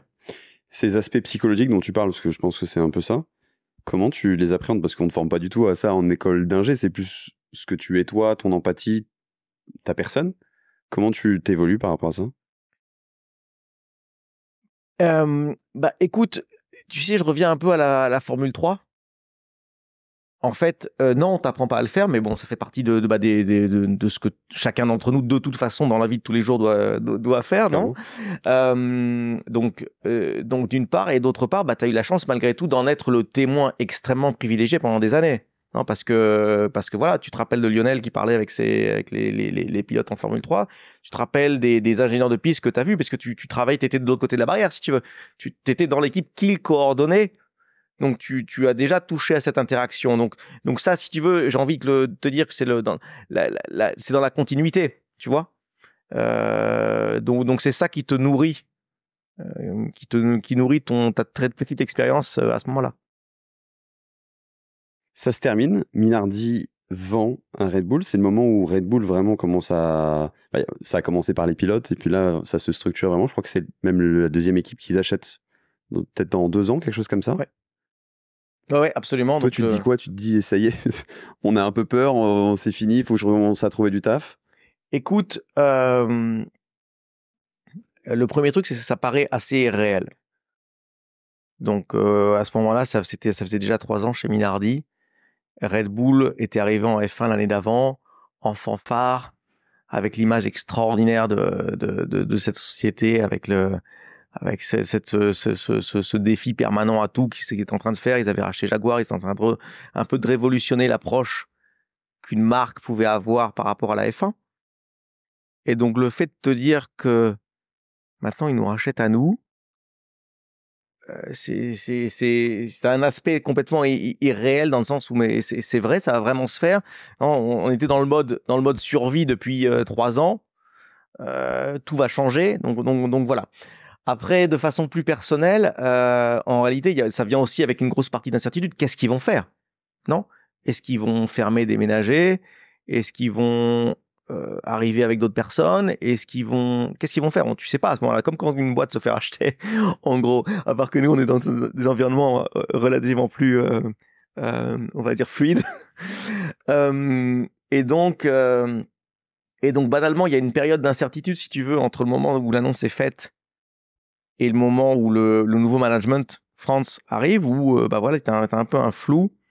T'as un peu un flou sur quel est le futur. Moi à l'époque j'étais même consultant si tu veux pour l'équipe, donc naturellement ça s'arrête, tu vois. Si personne te dit différemment, naturellement ton contrat s'arrête, quoi. Tout simplement. Et donc si tu veux, par esprit de survie à ce moment-là, je commence à regarder autour, qu'est-ce qui se passe, comment faire pour continuer. Et là encore je réponds à une annonce. Je passe des entretiens pour une autre équipe. Et puis bingo, boum, ils me disent OK, tu viens chez nous. À ce moment-là, c'est quelle équipe? À ce moment-là, c'est l'équipe Sauber qui devient BMW. Et donc moi tout content, tu vois, c'était à l'époque, c'était une grosse équipe pour nous, tu vois, t'imagines, c'est un constructeur automobile qui te rejoint, voilà, c'est une grosse équipe. Et donc je reviens à Faenza après les plusieurs entretiens, je signe mon contrat, je reviens à Faenza et c'était le premier jour de France. Donc on se connaissait, c'est son premier jour. Lui aussi, il avait dû attendre pour arriver parce que lui, il arrivait de chez BMW. Donc France Toast, absolument. Et donc Et donc je vais voir France. Je dis écoutez, bonjour, c'est un peu bizarre comme introduction. Je sais que c'est le premier jour, on se connaît pas. Mais c'est un peu bizarre, mais en réalité je viens vous dire bonjour d'une part et d'autre part je démissionne parce que je vais rejoindre une autre aventure. Et là il me regarde et puis il y avait un papier devant lui avec une liste de noms. J'arrivais pas à voir qui est écrit dessus. Il y avait une liste de noms. Puis il regarde sa liste de noms et puis il fait ah non, tu pars pas. Non, tu pars pas. Non, c'est impossible. Tu vois, on a des plans extraordinaires pour l'équipe. On va transformer l'équipe, on va investir. Ça va être toutes les choses que vous avez toujours voulu faire sans pouvoir les faire. Tu vois, je fais non, mais en réalité, mais je demande rien. En réalité, j'ai déjà pris ma décision. J'aurais fait non, mais tu vois, on va trouver un compromis. C'est sûr que tu pars. À mon avis, il a pas compris qu'en réalité, je partais. Bref, je te la fais courte. Au bout du compte, pour moi, comme pour plusieurs autres personnes, il a réussi à éviter qu'il y ait une fuite de beaucoup de personnes dans cette période d'incertitude. Et donc, il a réussi à garder le noyau de l'équipe ensemble. Et au bout du compte, on part avec l'aventure Toro Rosso. Et donc, à ce moment-là, tu deviens ingénieur en chef de l'équipe, c'est ça? Ouais, absolument. C'est pour ça que je te dis que tu arrêtes de faire le plus beau job du monde et puis tu évolues. Tu commences à partir dans les aspects plus management. Exactement. Donc ça reste très technique. Donc l'ingénieur en chef à l'époque, c'est celui qui justement chapeaute les deux voitures. Tu vois, on parlait de l'ingénieur de piste qui chapeaute l'équipe, sa voiture à lui. Chaque équipe a deux voitures, donc deux pilotes. Donc voilà, tu as une personne qui coordonne l'ensemble des opérations d'ingénierie. Donc c'est ça qui a été mon travail pour les prochaines 5, 6, 7 années, puis après ça a évolué. Donc là on est en 2006, tu as seulement 29 ans. Tu commences déjà à te retourner, à te dire waouh, ça allait vite quand même et En réalité, non, t'as jamais cette impression, si tu veux, le parcours sans faute, comme tu disais, t'as jamais cette impression-là. Non, sans parler de sans faute, mais plus te dire, j'aurais jamais imaginé en être là à cette période-là de ma vie. Alors, t'aurais jamais imaginé en être là, point final. Non, juste par rapport au fait qu'au bout du compte, toi, t'es payé pour faire ton hobby. Donc, c'est sûr que t'aurais jamais imaginé être payé pour faire ton hobby. Et encore moins pouvoir le faire pendant plusieurs années. Tu vois, faire une année, 2 années, 3 années. Mais tu sais, même à ce moment-là, t'as l'impression que ça s'arrête demain, hein. Je vais pas te dire que c'est encore le cas aujourd'hui, mais quasiment. Même à ce moment-là, tu as l'impression que de toute façon, peut-être que ça s'arrête demain et que tu reprends la vie normale, tu vois. Donc, tu n'as jamais cette impression I made it, tu vois, tu n'as jamais cette impression-là. Et puis, au bout du compte, en revenant sur l'aspect du compétiteur, tu te prends des claques tous les 15 jours. Tu gagnes pas les courses tous les 15 jours, hein. Donc tous les 15 jours, tu as un enseignement. Tous les 15 jours, tu as quelque chose que tu sais que tu aurais dû faire mieux. Tous les 15 jours, il faut faire il faut être meilleur, faire en sorte que nos personnes soient meilleures. Donc, tu es très, très loin. Dans le sport automobile, il y a cette chose fabuleuse qui te garde les pieds sur terre parce que tu as cette réalité impitoyable de la compétition. Je prends un exemple qui nous amène à cette saison. Mais que c'est l'exemple parfait, non? Je sais pas si tu te rappelles de Miami cette année. Si. Donc Miami cette année, sans doute une de nos meilleures courses pour l'instant, cette année. Daniel, il se qualifie c'est une course sprint, Miami, non? Donc il se qualifie 4e ou 5e, je vais te dire des bêtises. Il fait toute la sprint, donc la sprint c'est 100 km, c'est un tiers de course, donc il fait toute la sprint, il maintient sa position, il garde la Ferrari de Sainz derrière lui. Boum, il termine 4e ou 5e, je me rappelle plus, 4e Fabi, non? Il termine 4e. Extraordinaire, il revient au garage, tu imagines explosion de joie, meilleur résultat de l'année, t'es à Miami, t'es aux USA, tous nos sponsors, voilà. Et puis dans le format des week-end sprint, tu finis la course sprint, 2 heures après, t'as la qualification pour le dimanche. Donc ça c'est le samedi, non? Le matin tu fais la course sprint, l'après-midi tu fais la qualif pour le dimanche. T'as pas le temps de finir tu bois pas le champagne parce que tu conduis, mais t'as pas le temps de finir de dire bravo les gars, génial résultat. Non. 1 heure après, tu te fais sortir de la Q1. C'est la même piste. Le sport automobile, c'est ça. C'est Très haut, douche froide. très haut, douche froide. Et donc, pour revenir à ton point initial, il y a aucun moment où tu sens, où tu dis, ah bah tiens, tu sais peut-être que non, aucun moment. Aucun moment. C'est toujours sur une corde raide, c'est toujours, ça peut s'arrêter demain. C'est toujours le feu qui te dit que tu fais pas les choses assez bien, parce qu'au bout du compte, c'est comme ça que tu le vis. Il faut que tu trouves une façon d'améliorer A, B, C, D, E. Et donc voilà. Dans cette période entre 2006 et 2014, c'est la première période où tu es avec Red Bull.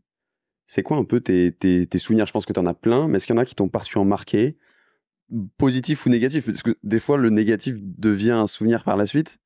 Sur le moment, tu rigoles pas trop. Écoute, on dit que le cerveau humain a cette capacité fantastique à filtrer les souvenirs pour garder que les bons. Donc, je vais t'en citer quelques-uns de bons. Non, écoute, non, le souvenir le plus fort, c'est la victoire de Sébastien en 2008. Non, donc 2008, c'est seulement 2 ans après le rachat. On a un jeune pilote qui s'appelle Sébastien Vettel. L'équipe est extrêmement compétitive à ce moment-là. Jusqu'au résultat presque absurde où on fait la pole et on gagne à Monza. Voilà, le résultat le plus absolu, c'est ça. Ça reste aujourd'hui la première victoire du groupe Red Bull en Formule 1. Parce qu'à ce moment-là, Red Bull Racing n'a pas encore gagné. Et donc, ouais, le souvenir le plus incroyable, c'est de cette période-là, c'est sans aucun doute celui-là. C'est quoi les flashs que tu as de ce souvenir, justement? Écoute, il y en a plein. Il y en a plein. On est en test. À l'époque, les tests sont illimités, hein, ou quasiment illimités. On est en test la semaine précédente à Monza avec toutes les autres équipes. On teste, on voit qu'on est compétitif. On teste, tu as un peu de mal à savoir si on est compétitif, non. Mais malgré tout, on sent que la voiture est compétitive. Sébastien va très vite. L'autre Sébastien, qui est Sébastien Bourdet, va lui aussi très vite, hein. Et donc on voit que la voiture est compétitive. On avait des choses sur la voiture qui marchaient pas comme on voulait. Donc pendant le test, on les coupe, tu vois, on les coupe à la va-vite parce que on fait des modifications sur les ailerons un peu à la va-vite parce qu'il fallait qu'on résolve un problème qu'on avait ce jour-là. Et donc on termine le test. On a l'impression d'être compétitif. Et puis on avait fait ces modifications un peu manière artisanale, temporaires, artisanales. Donc on se dit, mais qu'est-ce qu'on fait là pour la course? Là, on les fait bien ou on les laisse comme ça parce qu'elles ont bien fonctionné? Puis là, je me rappelle, et là, la réponse est non. Évidemment, on les fait bien, donc on remodifie les pièces. On espère qu'on va pas casser la bonne balance de la voiture. On remodifie toutes les pièces et on va à Monza avec ce qu'on pensait être bien. Et donc, non, c'est incroyable. Si tu veux, je crois qu'on est P1 et P4 sur la grille. Donc, première pole de l'histoire. Avec Sébastien Bourdet est 4e. Première douche froide. Alors, c'est une vraie douche et elle est aussi froide. C'est sur la grille, Sébastien cale. Donc, de la 4e place, déjà, tu perds une voiture. Donc, t'as le rêve qui est en train de s'évanouir. Donc, lui, tu sors la voiture, il part de la pit lane. Il en reste qu'une, certes en pôle, mais il en reste qu'une. Donc, ça te rappelle aussi, hein, on le dit plusieurs fois, la fragilité de ce dans quoi on évolue. Non, t'es là, boum, en 20 secondes, boum, la voiture part pas. Elle cale, c'est fini, t'es calé là. Ok, donc non, écoute, le reste de la course, comme toujours, il faut que tout soit parfait pour que tu puisses gagner. Enfin, comme toujours, hein, tu commences à l'apprendre. Et donc, c'est la course où il pleut, pluie torrentielle, on part avec les bons pneus, on fait le pit stop au bon moment, on met les bons pneus, le pit stop est le plus rapide de toute la pit lane ce jour-là. T'as tout qui s'enchaîne parfaitement. Sébastien est en train de montrer au monde qu'il est le futur quadruple champion du monde qu'à l'époque on connaissait pas. Et donc voilà, c'est écoute, ce que j'en garde aussi, son ingénieur de piste. C'était Riccardo Adami qui est aujourd'hui, on s'est retrouvé plusieurs années après, il est chez Ferrari depuis plusieurs années, c'est l'ingénieur de Carlos aujourd'hui chez Ferrari, et il avait déjà à l'époque et aussi pendant cette course, malgré les émotions de cette position très très inhabituelle pour nous, ce calme quasi absolu qui était la bonne représentation de ce qui se passait sur le pit wall. On était, certes, c'était complètement inhabituel, mais on avait ce calme avec Giorgio Ascanini, qui était le directeur technique France. On avait ce calme, on était tous concentrés. Si tu reprends la radio avec lequel Ricardo parle à Sébastien, il lui parle de façon très calme, il lui donne l'écart avec la voiture derrière. Voilà, on a l'impression que tout est normal tout d'un coup, alors qu'on n'a jamais été là, tu vois. Et donc voilà, c'est ça les bons moments. D'une certaine manière, vous avez agi comme si tout était normal, comme tu dis, mais c'était déjà la marque d'une grande équipe.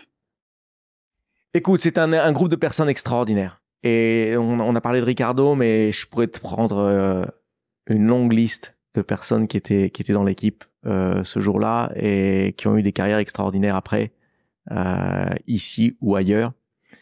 Et donc c'est aussi, si tu veux, peut-être la chose la plus vraie de ce sport, c'est que c'est un sport de personnes. Donc tu gagnes et tu perds avec la qualité de tes personnes et avec la capacité de l'équipe à les mettre dans les conditions de s'exprimer. Et donc on avait un groupe de personnes extraordinaires. On était évidemment mis dans des bonnes conditions pour nous exprimer. Et donc ça avait produit ce résultat-là. Mais ce que tu gardes, c'est que oui, la matière première, et pour ne pas dire la matière unique, c'est la qualité des personnes. Est-ce que tu as d'autres moments qui t'ont, enfin, c'est sûr que tu en as, qui te viennent comme ça un peu en tête sur cette période? Écoute, ouais, il y en a eu plein, évidemment. Il y en a eu plein des moments positifs et négatifs. Tu sais, tu as cette année, on la termine avec énormément de bons résultats. Avec les deux Seb, d'ailleurs. Alors Sébastien Bourdet, il a une saison qui se complique au fur et à mesure que Sébastien Vettel est en train d'exploser, mais le monde le sait pas à l'époque à quel point Sébastien est performant, et donc du coup il y a un peu cette incompréhension qui se crée sur mais comment il fait ce jeune pilote pour s'améliorer comme ça après chaque course, donc voilà, c'est de voir l'explosion de Sébastien Vettel devant toi, de voir lui en tant que pilote faire ses steps en avant. Donc à l'époque, moi, c'est une des premières fois que je l'ai vu. Hein. C'est-à-dire que tu comprends pas forcément de l'extérieur. Après, j'ai eu la chance de travailler avec énormément de pilotes incroyables. Et donc après, tu comprends que les très très bons, ils font tous comme ça. Mais a priori, tu sais pas qu'en fait, un pilote, il fait des steps en avant. Donc il n'arrive pas avec une vitesse déterminée, il s'arrête là. Non, il va. Seb, il faisait 3 courses, 4 courses. La course d'après, il faisait un truc qu'il avait jamais fait avant. En termes de vitesse, en termes de style de pilotage, en termes de background, en termes de choses qu'il te disait qu'avant, qu'il ressentait pas, que maintenant il ressent. Et tu le vois faire ça après 3 courses. Tu vois 4 courses après, il fait un autre step. 4 courses après, il fait un autre step. Et voilà. Et il en a fait beaucoup d'autres après. Donc c'est ça, si tu veux, les choses qui te marquent le plus, c'est les aventures humaines de voir ces sportifs extraordinaires. Il y en a eu d'autres après Seb, hein. Bon, on va pas tous les citer, mais il y a eu Daniel, il y a eu Jean-Éric, il y a eu Sébastien, il y en a eu plein. De les voir évoluer en tant que sportifs de très très haut niveau, essayer de les accompagner avec l'équipe dans ce parcours-là, c'est ça sans doute la partie la plus incroyable du métier. Donc tu fais 8 années au sein de Red Bull, c'est vraiment toute cette période d'explosion. Et puis finalement, tu switches et tu pars à la FIA. Quelle est ton idée derrière ça? Pourquoi ce besoin de pas complètement changer, parce que évidemment c'est toujours du sport auto, mais c'est un autre côté. Qu'est-ce qui s'est passé à ce moment-là? Alors, à ce moment-là, on est en 2014, non? Donc 2014, ça veut dire que le début c'était en 2001 en Formule 1, donc ça fait déjà 12 ou 13 ans que t'es là. Comme tu l'as dit, ça fait 6, 7, 8, 9 ans que tu fais mon métier a évolué, mais que tu fais le même type de métier dans l'équipe. Donc voilà, il y a eu une période incroyable. Quand tu me demandes qu'est-ce que j'ai gardé, il y a eu une période de un peu plus de 5 ans où le directeur technique, c'était une personne qui s'appelle Giorgio Ascanelli, qui est que j'ose dire, qui est un génie, si tu veux, avec tous les bons côtés, les mauvais côtés, mais qui est un génie, qui a un caractère plus gros que la vie, comme on dit, très expressif, qui honnêtement m'a appris énormément là encore en termes d'approche aux problématiques de notre sport, qui est une personne qui avait eu un passé dans toutes les équipes de tête, qui a été l'ingénieur de piste d'Ayrton Senna, enfin tu vois, un géant du sport auto. Et donc j'arrive à ta question. Et donc tant que tu as une personne comme ça qui est ton patron direct, c'est impossible de partir, parce que tous les jours tu viens au bureau et tu apprends, dans le confort ou dans l'inconfort, tu apprends une quantité de choses et tu en es conscient là. En fait, tu en es conscient. Je reviens à ton point préféré à toi. Tu es conscient que tu connais rien. Non, tu as un gars comme ça qui arrive. Lui, il est arrivé en 2007. Tu es conscient que tu connais rien. Donc lui, il arrive, tu comprends instantanément que même si tu fais ce métier-là depuis 6 ans, tu ne connais rien. Et donc, du coup, tu apprends à une vitesse incroyable avec lui. Dans l'inconfort, parfois. Mais tu apprends à une vitesse incroyable. Giorgio, il quitte l'équipe en 2012. Et donc voilà, naturellement, tu as l'impression qu'il y a aussi un cycle qui se termine. Et donc, un peu plus d'un an après, tu te dis, OK, qu'est-ce que je veux faire maintenant? Est-ce que je veux un autre chapitre dans ma vie professionnelle ou pas?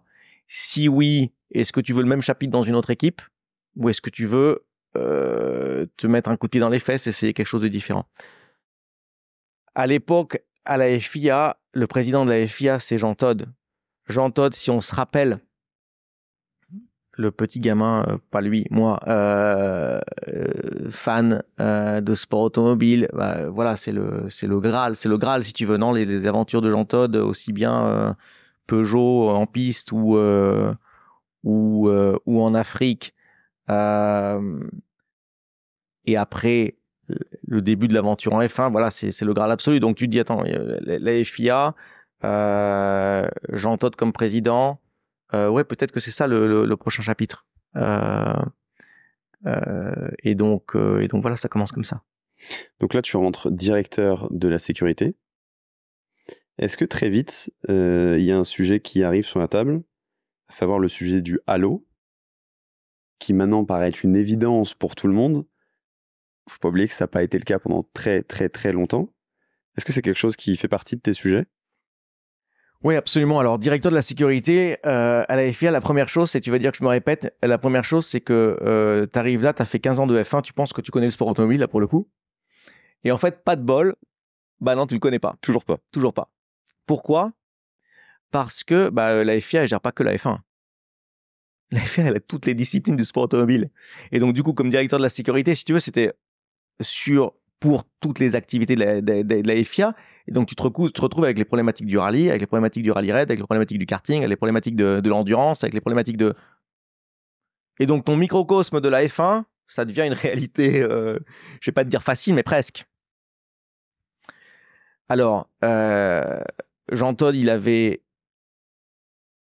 en plus de son mandat de président de la FIA, comme tu le sais sans doute, il était aussi envoyé spécial du secrétaire général de l'ONU pour la sécurité routière. Et donc, il avait une sensibilité sur les aspects de la sécurité qui était extrême. Et il nous a transmis cette vision du zéro, pas accident, mais zéro blessure, d'accord, au zéro décès.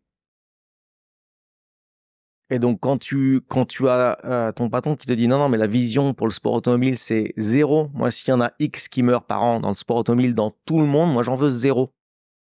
Qu'est-ce que tu dois faire pour qu'on ait zéro? Donc, alors, tu commences à regarder. Donc, sur la F1, en particulier, il y avait eu en monoplace des accidents rares, mais très difficiles à digérer, de contact de débris ou de roues avec la tête des pilotes, sans renommer les accidents. Et donc on ressort un peu des cartons. Des études qui avaient commencé il y a pas mal d'années sur le halo, qui s'était un peu arrêté sur un dispositif qui puisse protéger la tête des pilotes qui est si exposée dans les monoplaces, banalement par la définition même de ce qu'est une monoplace, cockpit ouvert, etc. Et donc oui, on s'est embarqué dans cette activité-là, ce qui est incroyable à l'époque. Donc de nouveau, la poussée de Jean Todt, elle est infinie sur les aspects de la sécurité. Et donc du coup, on a des vrais moyens de recherche et de développement Donc on fait de la vraie recherche, on fait des vrais tests avec l'aide des équipes de Formule 1 qui ont encore d'autres moyens. Et donc on évolue grâce aux équipes vers ce projet de halo, cette forme de halo. On fait des tests vrais, on balance des roues dessus à 250 à l'heure si tu veux. Le truc résiste, au début ça se casse, on résiste, pas de bol, ça plaît à personne. Tu t'y attendais à ça ou pas à ce point-là? Non, pas à ce point-là. Ça veut dire que ça plaisait à personne. Ça veut dire qu'on nous disait, les gars, vous allez détruire le sport. Vous n'avez pas compris. Vous allez détruire le sport. D'une part, il n'y en a pas beaucoup qui prennent des roues sur la tête. Et d'autre part, c'est un sport dangereux. Les gens aiment bien les sports dangereux. Et en réalité, là où de nouveau j'entends, il avait cette vision, c'est que sur le fond, c'est pas toi qui choisis si le sport est assez dangereux ou trop dangereux. C'est la société, c'est la réaction de la société qui choisit si elle accepterait ou pas de voir quelqu'un encore mourir en mondovision ou pas parce qu'il prend une roue sur la tête. Et la perception de la société, elle change avec les années. Et donc, au bout du compte, tout le monde est contre. On est proche d'abandonner. D'ailleurs, si tu vois, dans la dernière année, on teste des systèmes alternatifs plus plaisants esthétiquement. Je te rappelle ça, on avait une espèce de windscreens qu'on teste avec Ferrari à l'époque, avec Sébastien d'ailleurs. Et donc, le projet est très, très proche d'être abandonné. Toi, tu sens à ce moment-là, même à titre personnel, des pressions, parce que tu es quand même la personne, tout le monde n'a pas un parcours comme le tien à la FIA, venant vraiment de la Formule 1. Donc, tu es quand même un de leurs pairs à la base, toutes ces personnes qui sont dans les teams. Et tu sens que vraiment, il y a je vais pas dire une haine, mais en tout cas, presque de la méchanceté par rapport à ce projet. Non, non, je veux pas dire qu'il y avait la méchanceté, ce serait pas correct. Par contre, il y avait unanimité dans cette espèce de consensus que c'était pas la bonne chose pour le sport, qu'on se trompait de direction, non? Alors, comme les gens vraiment ne le voulaient pas, notre chance, ça a été que comme ils le voulaient pas, ils ont énormément critiqué le projet aussi en termes techniques. Attention, on va pas réussir à faire sortir les personnes si la voiture se retourne, si dans ce cas-là, ça va dévier, dans ce cas-là. Et donc, du coup, ça nous a obligés à faire un travail extraordinaire sur l'analyse de risque, sur le plus possible de cas d'accidents. On a fait des reconstructions d'accidents à l'infini. Et au bout du compte, on a, comme souvent dans la vie, c'est une question de communication. Et au bout du compte, on a présenté notre travaux aux pilotes. Ça a commencé à changer, si tu veux, quand on s'est assis avec les pilotes. On leur a dit, nous, on n'essaie pas de vous convaincre. Voilà ce qu'on a fait. On a fait ça. Dans toute cette série d'accidents-là, on pense que ça aurait sauvé la personne. Dans cela, non, désolé. Dans quel cas ça aurait pu aggraver? Peut-être celui-là, peut-être celui-là, peut-être celui-là. Vous voyez la balance? Et c'est là où il y a commencé à avoir dans les 20 pilotes certains qui se sont dit si c'est comme ça, en fait, peut-être que ça vaut le coup de le faire. Et il y a eu aussi alors sans prendre les noms, il y a aussi eu une prise de responsabilité de leur part, de certains d'entre eux, de dire attention les gars, hein, nous on a les meilleures voitures, on a les voitures les plus safe du monde, super. Mais si on le fait pas, ça veut dire que ça ira jamais sur une F2, une F3, une F4. Ça veut donc dire que les gamins demain, on ne sera pas juste responsable pour nous, c'est-à-dire que les gamins demain qui conduisent une F2, une F3, une F4, qui n'en auront pas parce que nous, on a pensé que c'était pas beau. On a aussi cette responsabilité-là morale, non? Et donc le courant a commencé à changer. Donc de être 100% contre, on a commencé à être 90, 80. Et on n'a jamais atteint, si tu veux, la majorité. Sachant que vous avez besoin de cette majorité pour l'imposer ou vous pouvez l'imposer de manière non, la FIA peut imposer unilatéralement des évolutions pour des raisons de sécurité. Et donc, on n'a jamais atteint cette majorité. À un moment donné où on est arrivé au moment de la décision définitive, Jean Todt l'a imposé contre la majorité, non seulement des pilotes, contre quasiment l'unanimité c'est pas vrai, mais contre la majorité des équipes. Certaines équipes avaient commencé à changer aussi l'approche et à commencer à accepter que c'était au bout du compte la responsabilité de la FIA et devant la quantité de travaux qui avaient été faits, aussi accepter qu'il y avait sans doute une raison pour le faire. Et donc, contre la majorité des équipes, contre la majorité des pilotes, j'ai entendu au bout du compte quand il a dû le faire, l'a imposé. Et là, j'ai envie de dire, malheureusement ou heureusement, je sais pas, il y a ce fameux accident de Romain Grosjean, dont il a été prouvé que le halo lui a clairement sauvé la vie. Comment au-delà de l'événement qui est horrible, et heureusement il s'en sort vivant, comment tu vis à ce moment-là le fait que, oui, heureusement qu'il y avait le halo, parce que sinon on avait un nouveau drame extrême. Alors, si tu veux, nous, on était convaincus, l'équipe de recherche, on était convaincus que nous, on pensait que ça allait sauver 1 ou 2 vies tous les 10 ans pour la F1.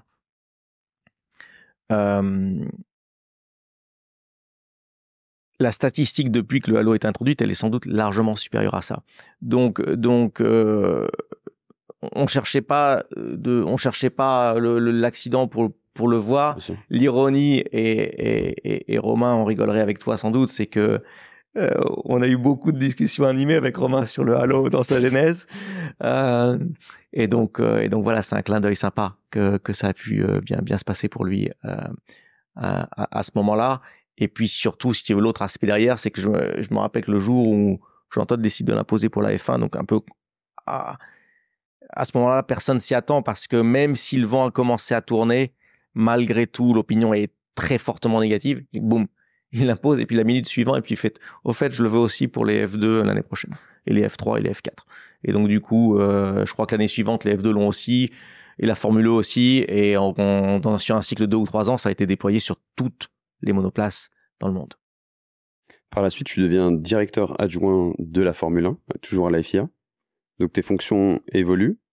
Là, concrètement, est-ce qu'on pourrait dire, je pense que l'analogie est peut-être un peu exagérée, mais ça devient la version ultime de chez Ultime de ce par quoi tu as commencé, à savoir ton association de karting national universitaire. Là, sauf que tu le joues vraiment à l'échelle internationale et dans le plus grand championnat du monde. C'est comme ça que tu le vois un petit peu, ou?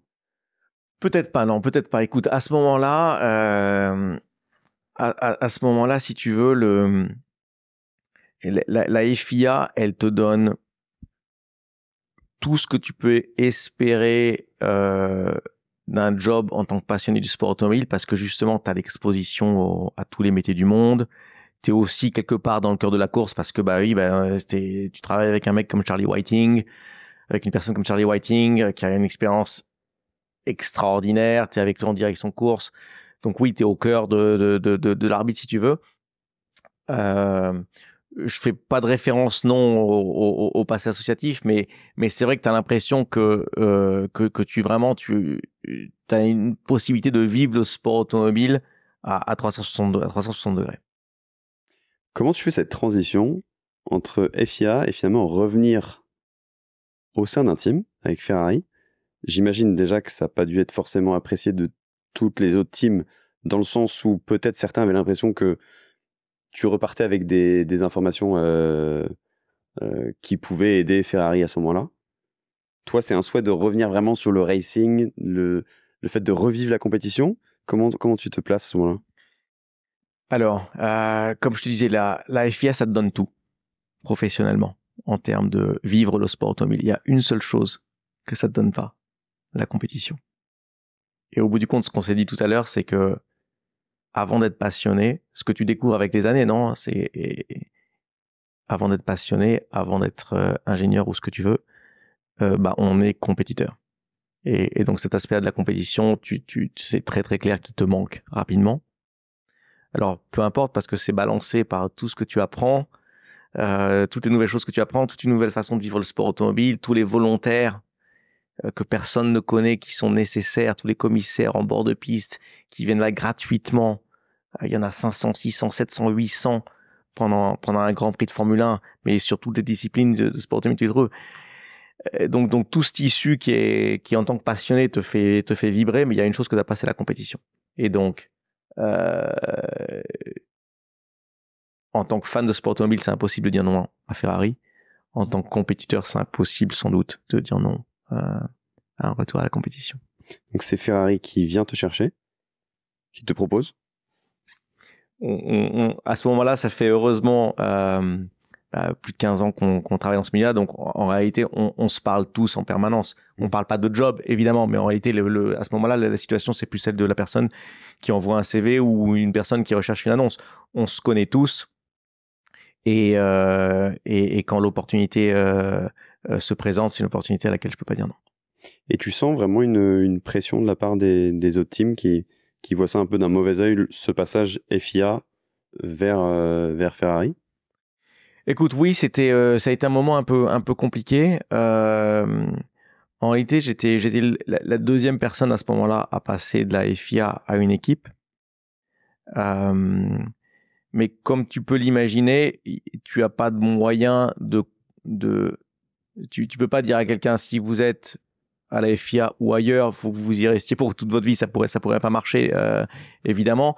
Ce qu'on a décidé pour le sport, donc toutes les équipes ensemble avec la FIA et aussi Formula One, c'est de se dire, voilà, mettons en place des périodes tampons où si une personne passe de la FIA à une équipe ou peut-être vice-versa, qu'il y ait une période qu'on appelle, la fameuse période de gardening leave, qui fait que tu as une période tampon où tu dois rester à la maison pour éviter qu'il y ait un transfert de secrets vers les uns ou vers les autres. Vu que tout évolue extrêmement vite en Formule 1, le fait de devoir rester à la maison 6 mois ou 9 mois ou 12 mois, c'est ça qui protège en fait l'écosystème de transfert de petits secrets. Donc il y a toujours des sensibilités plus ou moins élevées à un moment donné, mais c'est ça qui s'est passé tout simplement. Donc le lendemain, j'ai arrêté de m'occuper de Formule 1, je suis resté à la FIA pour 6 ou 9 mois encore, je me rappelle plus, et ensuite j'ai pu rejoindre Ferrari à la fin de 2018. Le temps qu'en fait ces données deviennent périssables et que finalement tu n'arrives pas avec un avantage chez Ferrari. Exactement, mais comme de la même façon que ça se passe quand une personne passe d'une équipe à une autre, pour éviter de pouvoir passer d'une à l'autre avec les secrets de A, B ou C. Donc là, tu arrives chez Ferrari en 2018, directeur sportif, encore un nouveau poste. J'ai l'impression que de toute façon, tu auras fait tous les postes dans la Formule 1 possible. Non, pas tous. Il en reste pas beaucoup quand même. Hein. Tu commences à en avoir pas mal à ton actif.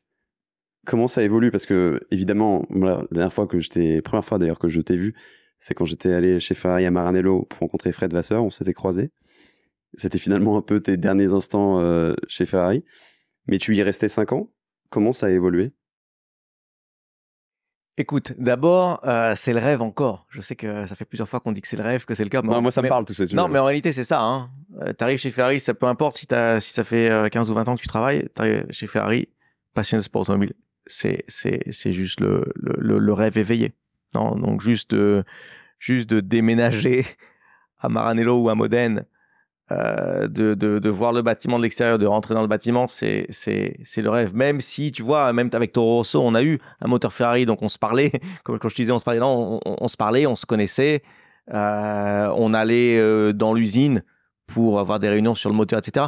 Mais c'est une autre histoire. Quand tu y vas, pour y travailler, c'est vraiment c'est difficile de percevoir de l'extérieur, en tout cas de l'extérieur de l'Italie, l'incroyable impact qu'a Ferrari dans le monde et plus particulièrement en Italie et la passion qu'il y a autour de ça. Et donc quand t'es télétransporté dedans, c'est un truc extraordinaire. Donc je rigole souvent en disant que les premiers 6 mois, tu comprends toujours pas où sont les toilettes, mais c'est un peu ça. Hein, c'est un nouveau monde. Moi, le quartier général, je l'appelais le vaisseau spatial, parce que c'était vraiment, c'est l'impression que ça te donne, c'était une space shuttle, c'était un quartier général qui a été fait il y a relativement peu de temps, et qui est extraordinaire de fonctionnalité et de vision, et donc tu te retrouves là-dedans, et donc oui, tu reprends une claque, et voilà, et t'apprends une autre fois. T'apprends parce que c'est un job différent, t'apprends parce que c'est un contexte différent, t'apprends parce que c'est un niveau de pression différent, etc., etc. Donc au bout du compte, ce cycle-là, ça c'est un sentiment que tu retrouves, tu vois. Il faut se mettre à niveau là, et là. Et au bout du compte, c'est aussi ça. nos métiers à tous, c'est ça. Quel souvenir tu gardes de cette période de retour justement à la compétition? D'abord, celui de le faire avec l'emblème Ferrari sur la chemise, et c'est ça qui est l'aspect la plus fort. Ensuite, très rapidement, c'est Mattia qui prend la tête du projet, qui devient team principal, qui le fait avec lui, il avait passé toute sa carrière chez Ferrari, donc depuis la sortie de l'université jusqu'à le moment de devenir team principal de l'équipe. Donc c'est une personne qui connaît les rouages de Ferrari par cœur et qui commence ce nouveau poste pour lui avec une vision très très forte de là où il voulait aller. Et donc et c'est assez rare de voir une personne qui a une vision long terme comme ça quand tu commences un nouveau travail, mais ça venait de cette combinaison incroyable de son talent à lui, de son expérience et puis de la longévité qu'il avait eu.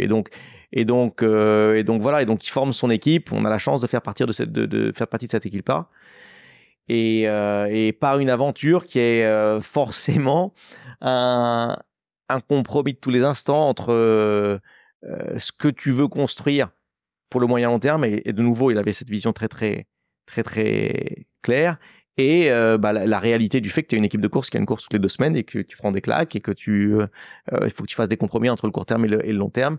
Et donc voilà, donc aventure extraordinaire. On a fait 4 campagnes complètes de 2019 à 2022, des hauts, des très bas, des hauts de nouveau, et voilà, il y a rien qui remplace certaines victoires, certains succès. Il y a rien qui fait plus mal que d'autres défaites qu'on a eues ensemble, mais voilà, c'est quelque chose qui te marque et qui te forme pour la vie, c'est sûr. Fred Vasseur, je le disais, il est arrivé début 2023, si je me souviens bien. Finalement, tu le savais pas encore à ce moment-là, mais c'était un peu tes derniers moments chez Ferrari, puisque la vie est un cycle, et toi, t'es quand même marqué par Red Bull. C'est sûr, quand tu regardes ta carrière, c'est Red Bull. Franz Tost prend sa retraite. Le poste est donc vacant. Et finalement, c'est à toi qu'on le propose. C'était pas du tout prévu. C'est exactement comme tu l'as dit.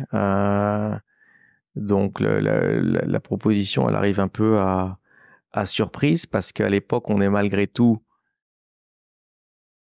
avec le groupe Red Bull, entre Red Bull et Ferrari, on est malgré tout compétiteurs assez extrêmes en piste.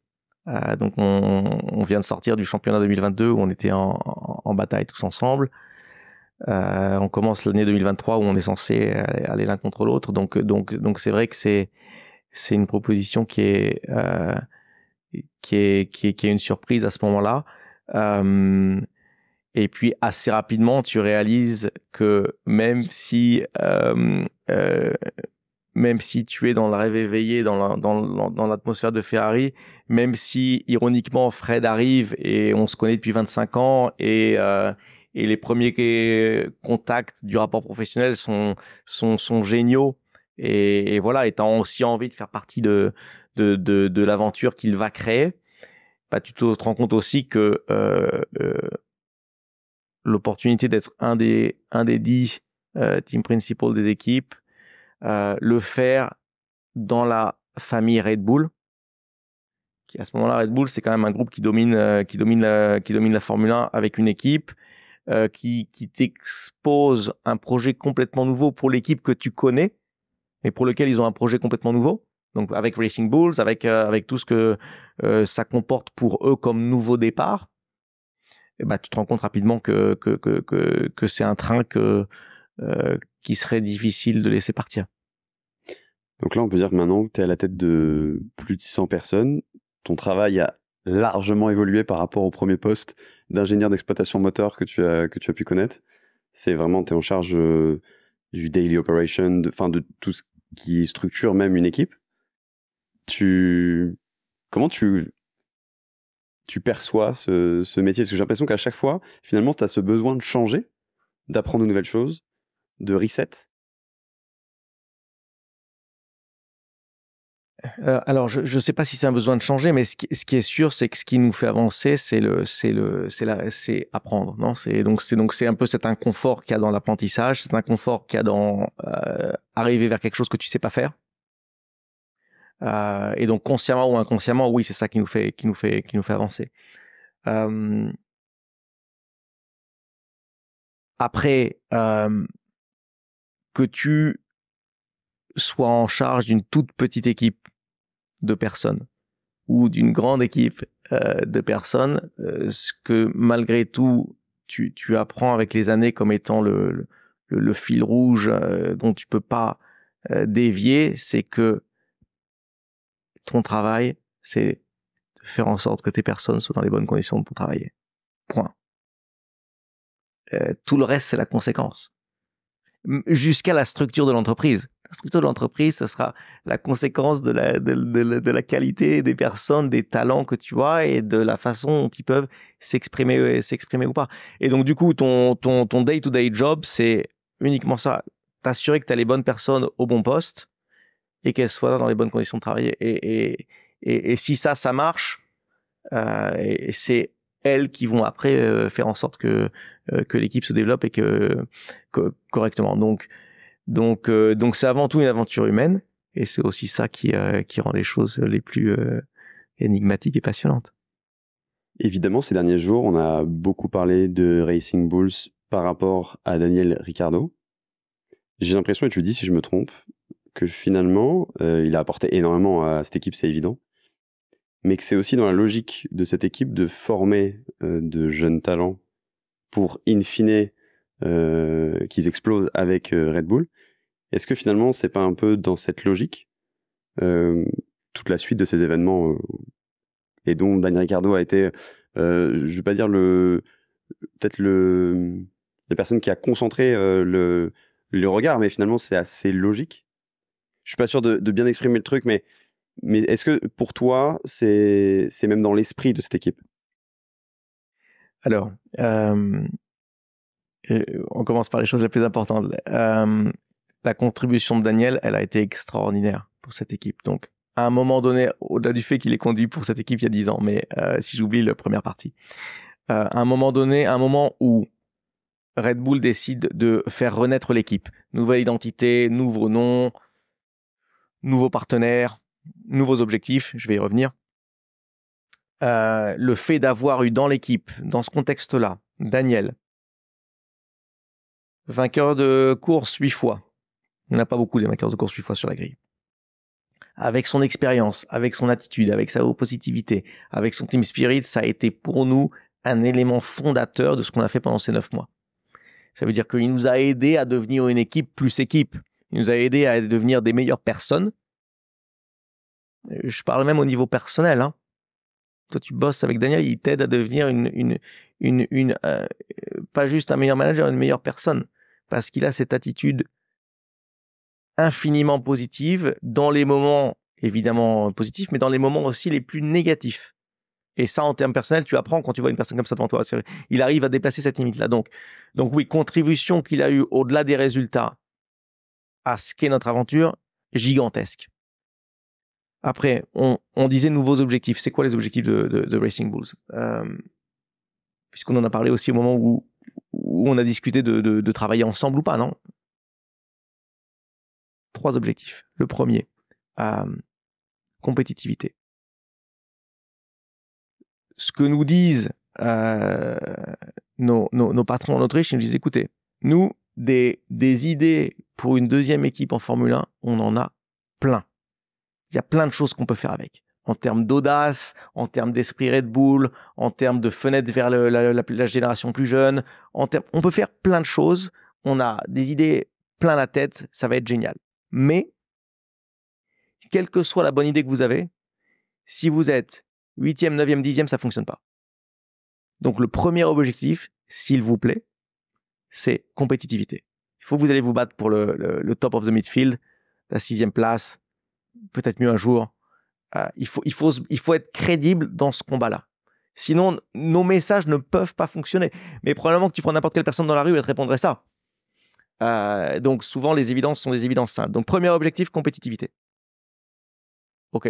Au point que, dans la conversation, on se dit, mais attendez 30 secondes, si vous voulez être 6e demain, c'est-à-dire, vous regardez qui est inscrit au championnat du monde de Formule 1, il y a 7 constructeurs automobiles, donc ça veut dire que vous puissiez battre 1 ou 2 constructeurs automobiles et 1 ou 2 équipes qui sont là depuis 50 ans, ou pas loin.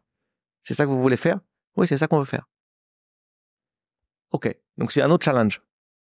Ça veut dire qu'à ce moment-là, vous nous demandez de construire ici une équipe qui soit capable de faire ça de façon régulière. Oui, ok. Donc ça, c'est le premier critère. Deuxième critère, ce que tu as dit toi. Oui, le DNA de cette équipe, c'est de pouvoir développer, former les pilotes Red Bull du futur. Ok. Donc, c'est pas le premier critère, mais c'est celui qui vient juste après.